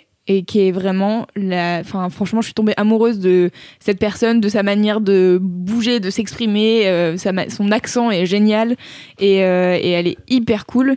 Et en fait, ouais, je sais pas, ils ont tous un truc hyper cool, et ça m'a rendu... Enfin, tu vois, là, rien que d'en parler, je suis là, genre, j'ai trop envie de re-regarder. Mais je pense que je vais binger ça ce week-end, tu vois. C'est obligé. Et on parle des acteurs, la meuf qui joue sa meilleure amie, c'est Jodie Comer qui joue Villanelle dans Killing Eve, donc qui joue cette genre de tueuse, tueuse à gages complètement fantasque et tout. Et moi je l'avais vue que dans My Mad Fat Diary, où elle joue du coup la meilleure amie, qui pour le coup est dans les standards de beauté conventionnels, et où en tout cas au début t'es pas sûr, genre est-ce que c'est une bitch, est-ce qu'elle est vraiment sympa, t'es pas sûr de leur relation, est-ce qu'elle est méchante avec Ray, ou est-ce que en fait c'est Ray qui projette des trucs. C'est hyper intéressant rien que cette relation de meilleures amies qui ont pas du tout les mêmes problématiques de vie, mais en même temps ça reste 2 jeunes filles de 15 ans qui font ce qu'elles peuvent pour s'en sortir dans un monde qui est pas tendre avec les jeunes filles de 15 ans. Et quand je l'ai revue dans Killing Eve, je l'avais pas vue depuis My Mad Fat Diary, où vraiment c'est une lycéenne, j'étais là ok, le potentiel a été très bien exploité. Elle est déjà forte dans My Mad Fat Diary, mais elle a un rôle un peu plus en soutien, quoi, vu que c'est pas le personnage principal. Et la voir dans Killing Eve et voir qu'elle est nommée aux Emmy et tout, j'étais là, yes, c'est pour toi, tu le mérites. De ouf. Et moi, justement, dans cette relation d'amitié, je m'étais grave retrouvée à l'époque, même si j'étais... Donc moi, je pense que je l'ai regardé, je pense, en 2013. C'était à l'époque où je sortais de la fac. Et en fait, avec mes meilleurs amis, on avait eu des up and down. Et en fait, il y a tout un épisode où, sans spoiler, tu prends le point de vue, la perspective de sa meilleure pote, et où en fait tu comprends plein de trucs sur elle, comment elle fonctionne et ce qu'elle fait au quotidien, etc. Et du coup, moi j'avais vu ça et j'étais là, mind-blowing, ok, tout le monde a les mêmes problèmes, d'accord. Et c'était fou, quoi. Et j'avais adoré cette relation qu'elles ont toutes les deux et la manière dont leur amitié évolue, etc. C'était trop cool. Et qu'est-ce que je voulais dire d'autre ? J'arrive. J'ai un truc, mais je veux pas te couper dans ta réflexion.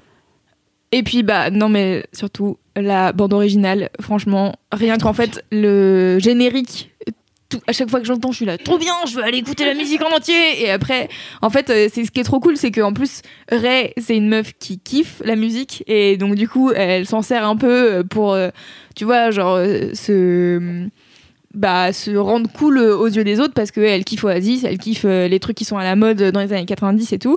Et il y a tout un moment où elle parle avec sa meilleure pote. En gros, elle drague le même gars et lui, il kiffe la musique aussi. Et elle lui dit, ouais, tu préfères qui, le chanteur des Smiths ou... Bien sûr, j'ai oublié le nom du chanteur des Smiths. Désolée, je vais pas pouvoir t'aider là-dessus. Shit. Aucune idée. Morrison, non, c'est pas Morrison. Morrissey, merci. Oh j'ai eu un truc en musique. Joli. Donc, je vais donner 3 syllabes sur 4, mais je l'ai eu quand même. Elle lui dit donc, est-ce que tu préfères le chanteur des Smiths ou Morrissey ? Et sa pote, elle répond, Morrissey de ouf, tu vois. Et en fait, c'est la même personne, donc du coup, l'autre, elle est là. Le vieux truc nul, du vieux piège, quoi. Et en même temps, moi, j'avais vu ça, j'étais là. Je sais que c'est la même personne. J'adore.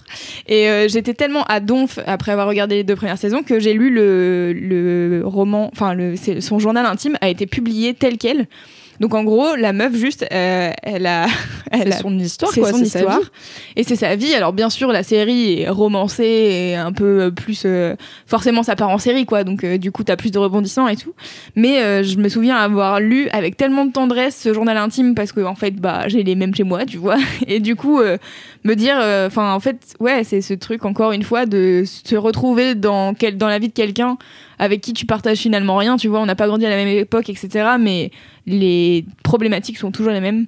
Et ouais, vraiment, je conseille 1000 fois My Matadori pour la drôlerie de cette série, pour tout ce que ça soulève en tant que problématique, enfin toutes les problématiques que ça soulève et que ça traite avec vraiment tout ce qu'il faut d'équilibre, quoi. Pas trop pathos et en même temps tu comprends plein de trucs et voilà, c'est cool. Tu voulais dire un autre truc, Mimi ? Ouais, il y a un point qui pour moi est important dans mon rapport à cette série, c'est que la meuf, elle a 15 ans et elle a une dalle monstrueuse, genre elle a envie de Ken, elle a envie de Ken de ouf. Et j'avais jamais vu une série une ado qui a les hormones en feu comme tu les as quand t'as 14-15 ans et que ton corps il est là, n'hésite pas, la tub, et que tu fais, je sais pas comment avoir la tub, arrête de m'envoyer des signaux. Et en plus c'est une ado en surpoids, donc t'as aussi cette couche-là en plus, mais juste d'avoir une héroïne ado qui ressemble à une ado de la vraie vie et qui est, je sais pas, elle est au pub et du coup elle prend une pinte avec le gars qu'elle aime bien et ça fait pause et elle est là, j'ai envie de m'asseoir sur sa bouche. J'étais là, ok, très bien.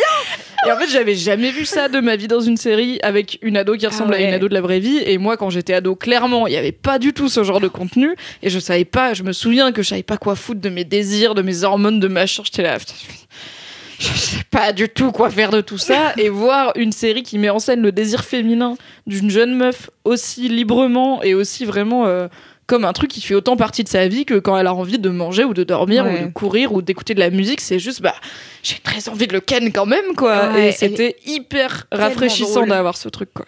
Elle est tellement drôle, il y a tellement des moments où elle est en train de fantasmer et tu sais, donc du coup t'as une image un peu à un moment donné, t'es là, mais qu'est-ce qu'il fout dans un champ, et en fait c'est un de ses fantasmes et après tu la vois, elle est en train de kiffer là, ouais putain c'est bon, avec sa vieille tête genre et là il y a sa daronne qui rentre dans la pièce et genre quoi, non c'est bon, j'ai rien fait. Mais rien que ça, t'as une ado qui se masturbe dans une série au début des années 2010. Ouais, c'est fou, hein. J'avais pas vu ça, quoi. Quand j'étais au lycée, la masturbation, c'était pas un mot qui s'appliquait au genre féminin, donc incroyable. Trop bien. Ouais, génial.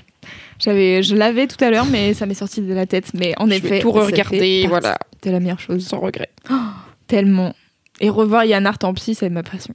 Bon, bah voilà, écoutez, moi j'ai fini mon kiff, ça y est. Je vais partir maintenant pour aller regarder Maman Matadori. Mais non! Trop bien. Je rigole. Parce qu'il reste quand même un dernier gros kiff. Ah oui! Oui. C'est le mien. Alors, mon gros kiff, c'est l'accent québécois. Vous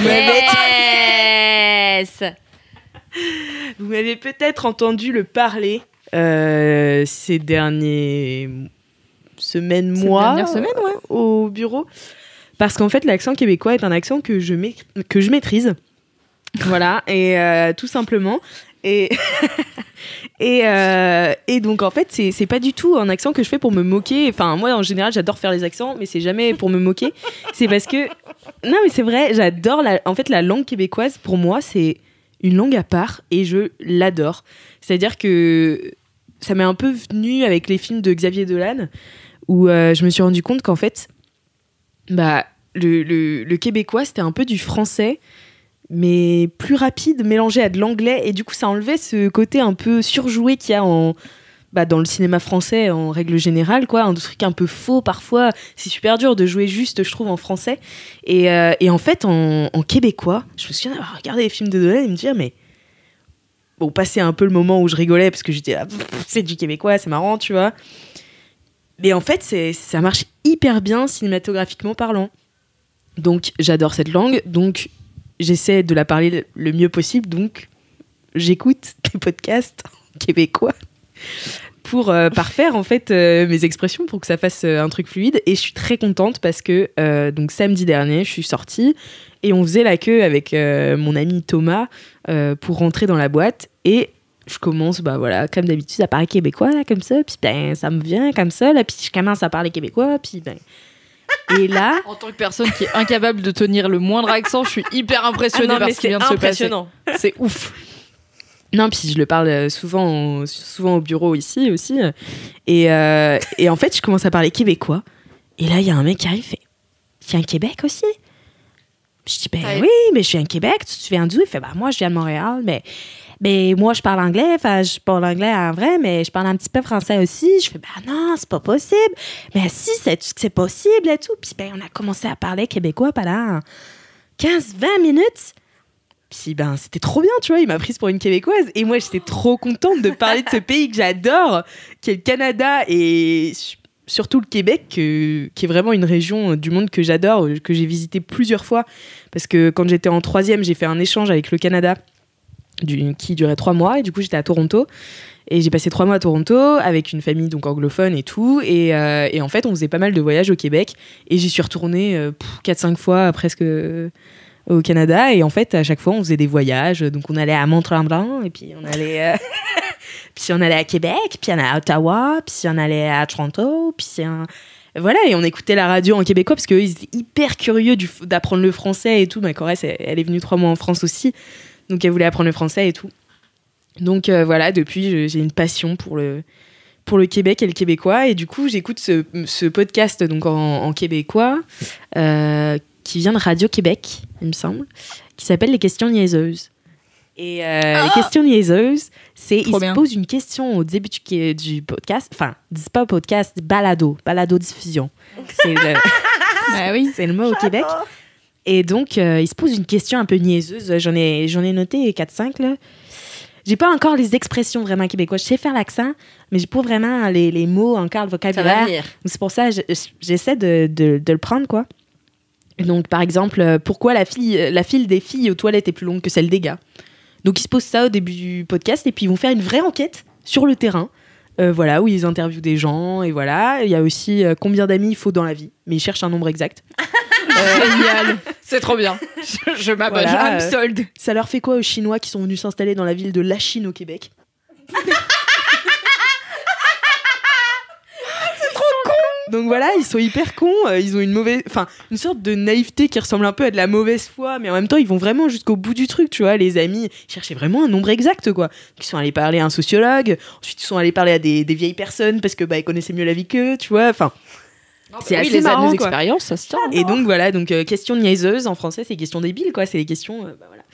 Donc voilà, et puis en fait cette passion m'est revenue là récemment parce que je suis allée voir le film de Xavier Dolan qui s'appelle Mathias et Maxime, qui sort inséré ici une information. Le 19 Non, je crois que c'est le 14. Je crois que c'est le 14 octobre. Ça. C'est en octobre, en tout cas. Il sort mi-octobre 2019. Et Alix l'a vu car on a les privilèges de rédactiner, voilà. J'ai beaucoup de chance. Donc voilà, je l'ai vu et j'étais trop contente parce que les 2 derniers films de Xavier Dolan, qui est un de mes réalisateurs préférés de la vie entière, c'était Juste la fin du monde, qui était un film tourné avec un casting français, qui était un film moi que j'ai adoré parce que j'ai étudié la pièce qui est une pièce de Jean-Luc Lagarce, et donc il l'a adapté au cinéma, et moi j'ai chialé toute ma vie, voilà. Et ensuite il avait fait Ma vie avec John F. Donovan, qui était avec un casting hollywoodien. Et là, avec Mathias et Maxime, il revient au Québec et J'adore. Ouais. Il y a des acteurs qui l'a fait jouer que je tiens profondément dans mon cœur, quoi. Je suis là genre la meuf j'ai son Monia Chokri. Non, attends. Suzanne Clément. Moi j'allais dire son nom de famille, c'est Clément, mais j'ai pas son prénom. Ouais, Suzanne Clément, je l'adore. En fait, moi, Mommy, c'est genre mon film préféré, je pense, de tous les temps. Enfin, en fait, à chaque fois, je suis là. C'est un peu mainstream de dire ça quand même. Mais en fait, j'en ai pas d'autres qui me viennent. Enfin, j'ai plein de films que j'adore, mais celui-là, c'est. Je sais pas. Je suis sortie de cette salle de cinéma avec ma pote. On s'est pas parlé pendant 25 minutes. Vraiment, j'étais en larmes et tout. J'ai jamais été bouleversée autant que ça par un film, quoi. D'ailleurs, je vais faire un article sur les films qui m'ont bouleversée. Et Mommy, je pense, sera en tête de. En tête spoiler. De voilà, spoiler. Divulgachage de mon article. Mais ça vous donnera peut-être envie de découvrir les autres articles qui m'ont bouleversé. Donc voilà, et donc Mathias et Maxime revient au Québec après 2 films de Xavier Dolan un peu partout, et j'ai l'impression qu'il revient un peu à ses origines, enfin aux sources, quoi. Et ça m'a trop remise dans le bain, et le film est en québécois, donc les acteurs jouent en québécois, sont québécois, et en fait les répliques sont juste incroyables. C'est une répartie en fait en québécois, c'est... il faut vraiment aller voir ce film rien que pour la drôlerie du truc, quoi. Ils sont drôles, les Québécois, vraiment je les trouve drôles. Donc voilà, c'était mon kiff sur cet accent, et c'est... Mais en fait, je trouve ça intéressant que tu commences par dire l'accent québécois, mais en fait, tu finis par dire c'est une langue. Et en fait, je pense que tu as totalement raison, et c'est un peu un truc de français de dire l'accent québécois est trop marrant et tout. Mais en fait, c'est une langue à part entière parce que c'est une double culture de ouf entre le français, la francophonie, et vivre dans l'intégralité d'un truc américain, enfin nord-américain. Et du coup, je trouve ça intéressant que tu dises en fait la langue et toutes les expressions et tout, c'est ultra riche, et qu'on reste pas sur un truc de français de merde qui dit c'est trop marrant l'accent québécois. Ouais, parce qu'il y en a plein qui trouvent ça drôle en fait de faire l'accent québécois et tout, et je comprends parce qu'en fait c'est différent de nous, donc forcément tout ce qui est différent ça nous fait rire et tout, et moi j'étais la première à rigoler, mais en fait quand t'écoutes et vraiment que tu repères des trucs, je sais pas, moi ça me fascine, j'adore les langues, et du coup c'est vraiment un accent et une langue en fait qui me passionne, quoi. Ouais, mais il y a des youtubeuses moi que je regarde un peu en québécois, et à chaque fois je suis là genre waouh, tellement d'expressions que j'aimerais pouvoir réutiliser, mais que jamais je le ferai, parce que il y a un rapport à la francophonie qui est très intéressant avec ce truc de quasi sauvegarde de la francophonie, et d'essayer de genre traduire dans 100% des cas possibles, on va trouver des mots français, inventer des mots français, c'est trop cool, quoi. Et en même temps ils parlent super bien anglais, quoi. Oui. Ils ont un peu le meilleur des deux mondes, quoi. Ouais. C'est un peu facile en tant que Français de se moquer des Québécois, alors que on parle pas bien français. Clairement, on parle un très mauvais français, on va pas se mentir. On parle avec beaucoup de mots anglais, et en fait, ils ont juste, certes, un accent qui est différent, mais une langue qui est peut-être plus fidèle à la langue française que la nôtre, parce qu'on parle vraiment très mal. Ouais. Non mais ouais. Et j'ai toujours trouvé ça trop bizarre qu'on parle de l'accent, alors que tu vois, en fait, moi donc mon père est mauricien, et en fait on n'irait jamais dire l'accent mauricien, tu vois. On sait que le créole c'est une langue, et qu'en fait il y a 1000 sortes de créoles différents qu'on appelle toutes des langues, tu vois, mais on n'irait jamais qualifier ces langues-là d'accent. Donc j'ai jamais compris ce qui faisait la différence avec le québécois. Je sais pas, peut-être aussi le fait que comme il se revendique français, s'il parlait une autre langue que le français, enfin tu vois, c'est quand même surtout en tant que Française, je comprends des Québécois quand ils parlent français. Après, peut-être je perds des expressions ou quoi, mais je comprends. Des gens qui parlent créole, je comprends pas, quoi. Je parle pas un mot de créole, et en vrai, je peux avoir une vague idée du thème, mais je vais pas pouvoir discuter avec eux, alors que je peux discuter avec des Québécois, juste on n'a pas le même accent, et on va avoir des expressions qui se répondent pas. Mais des gens qui parlent vraiment 100% créole, je peux pas discuter avec eux, quoi. On parle pas vraiment la même langue. Ce qui est étonnant, parce que en fait moi je parle que du créole mauricien, parce que les autres je les connais pas vraiment, tu vois, même si le créole réunionnais je l'ai quand même beaucoup entendu, mais le créole mauricien en fait est composé à 50% de français, tu vois.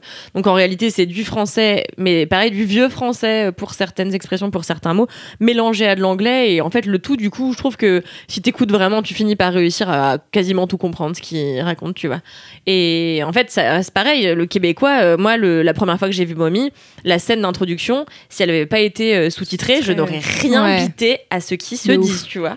Donc, ouais.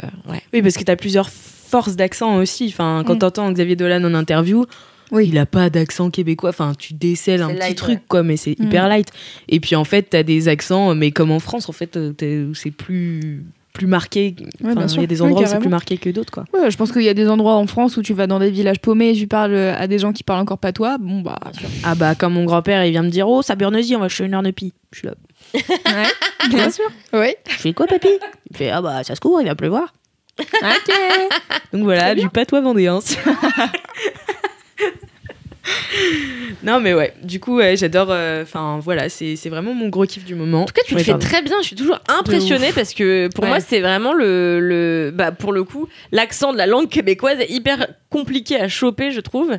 Et t'as vraiment une manière de moduler la voix qui est pas la même et tout. Donc et surtout qu'il y a tellement de gens qui le font mal parce que juste ils s'en moquent que quand tu le fais, déjà ça se voit que tu te moques pas et que tu le fais avec mon oreille pas très très experte, mais tu le fais bien, quoi. C'est pas juste genre je vais prendre les grands trucs des gens qui imitent mal Céline Dion et parler comme ça parce que c'est marrant, quoi. Ouais, non. Mais c'est pour ça que ça m'a fait super plaisir que le mec croit que je sois. Bon, après, il était anglophone. Validé, quoi. Il était anglophone, donc forcément, en fait, il a entendu mon accent et il s'est dit, mais ça ressemble à l'accent de chez moi. Mais il parlait pas français. Enfin, il est pas. Je pense à Anthony de Queer Eye et je me dis putain, le jour où il vient. Un jour, Anthony en Boys Club et on a eu Olivier Dion qui est québécois en Boys Club. Ouais. Et j'avais un peu peur parce que moi j'ai tendance à être une éponge à accent. Du coup, à renvoyer aux gens leur accent, ce qui peut être pris comme de la moquerie. Et je suis pas familière de l'accent québécois, de la langue québécoise, effectivement, donc je l'entends rarement. Donc c'est vrai que quand tu l'entends rarement, le premier réflexe, c'est un peu genre, ah, c'est marrant. Et je me suis dit, je vais pas faire venir le mec qui donc est chanteur, danseur, etc., artiste, et lui dire, mets-toi en vulnérabilité, parle-moi de toi, et me foutre de sa gueule juste de la façon dont il parle, tu vois. Et en fait, pas du tout, quoi. Alors, je sais pas à quel point il a peut-être un accent pas très marqué par rapport à d'autres. Oui, il est pas hyper marqué l'accent. Il est habitué, voilà, à tourner en Europe et tout, mais j'ai pas été une éponge à accent. Je pense que je vais pas renvoyer. J'étais là, yes. J'ai pas été gênante. Ça m'est arrivé plusieurs fois parce que du coup, je fais beaucoup d'accents. Enfin, j'adore ça, quoi. Et en fait, j'avais un maître de stage qui était bordelais. Mais quand je pars d'ici, je le dis toujours aussi. Je dis à demain. Voilà. Une fois, il m'avait. Mais une fois, il l'avait mal pris. Il m'a fait, parce qu'il a cru que tu l'imitais. Bah, Alix, arrête de m'imiter et tout. Non, mais, pardon, désolé. Il me fait, non, mais c'est bon, casse-toi. Ok. Belle histoire. T'es pas la première de mettre des stages à me bolo aussi.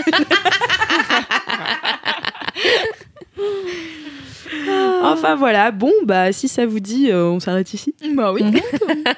Allez. Sur ce bel accent, n'a-t-on pas fini, là? Si. Bon, bah, écoute, c'est les LM Crado. LM Cadeau, j'aime bien. On n'avait pas LM Cadeau avant. LM Crado. Ah non, j'aime pas. LM Cadeau, c'est un peu, c'est des cadeaux, tu vois, les auditeurs et les auditrices. Ah non, c'est niais. LM Crado, c'est marrant. Ouais, LM Crado, c'est hyper drôle. Je me désolidarise encore. Écoutez, ce sera pas la première fois. Moi, j'adore LM Crado. Donc, abonnez-vous à Laisse-moi kiffer. Puis parlez-en autour de vous, là. Puis mettez 5 étoiles et votre vie de bolo sur Apple Podcast. Et puis, en attendant la prochaine fois, touchez-vous bien, Kiki!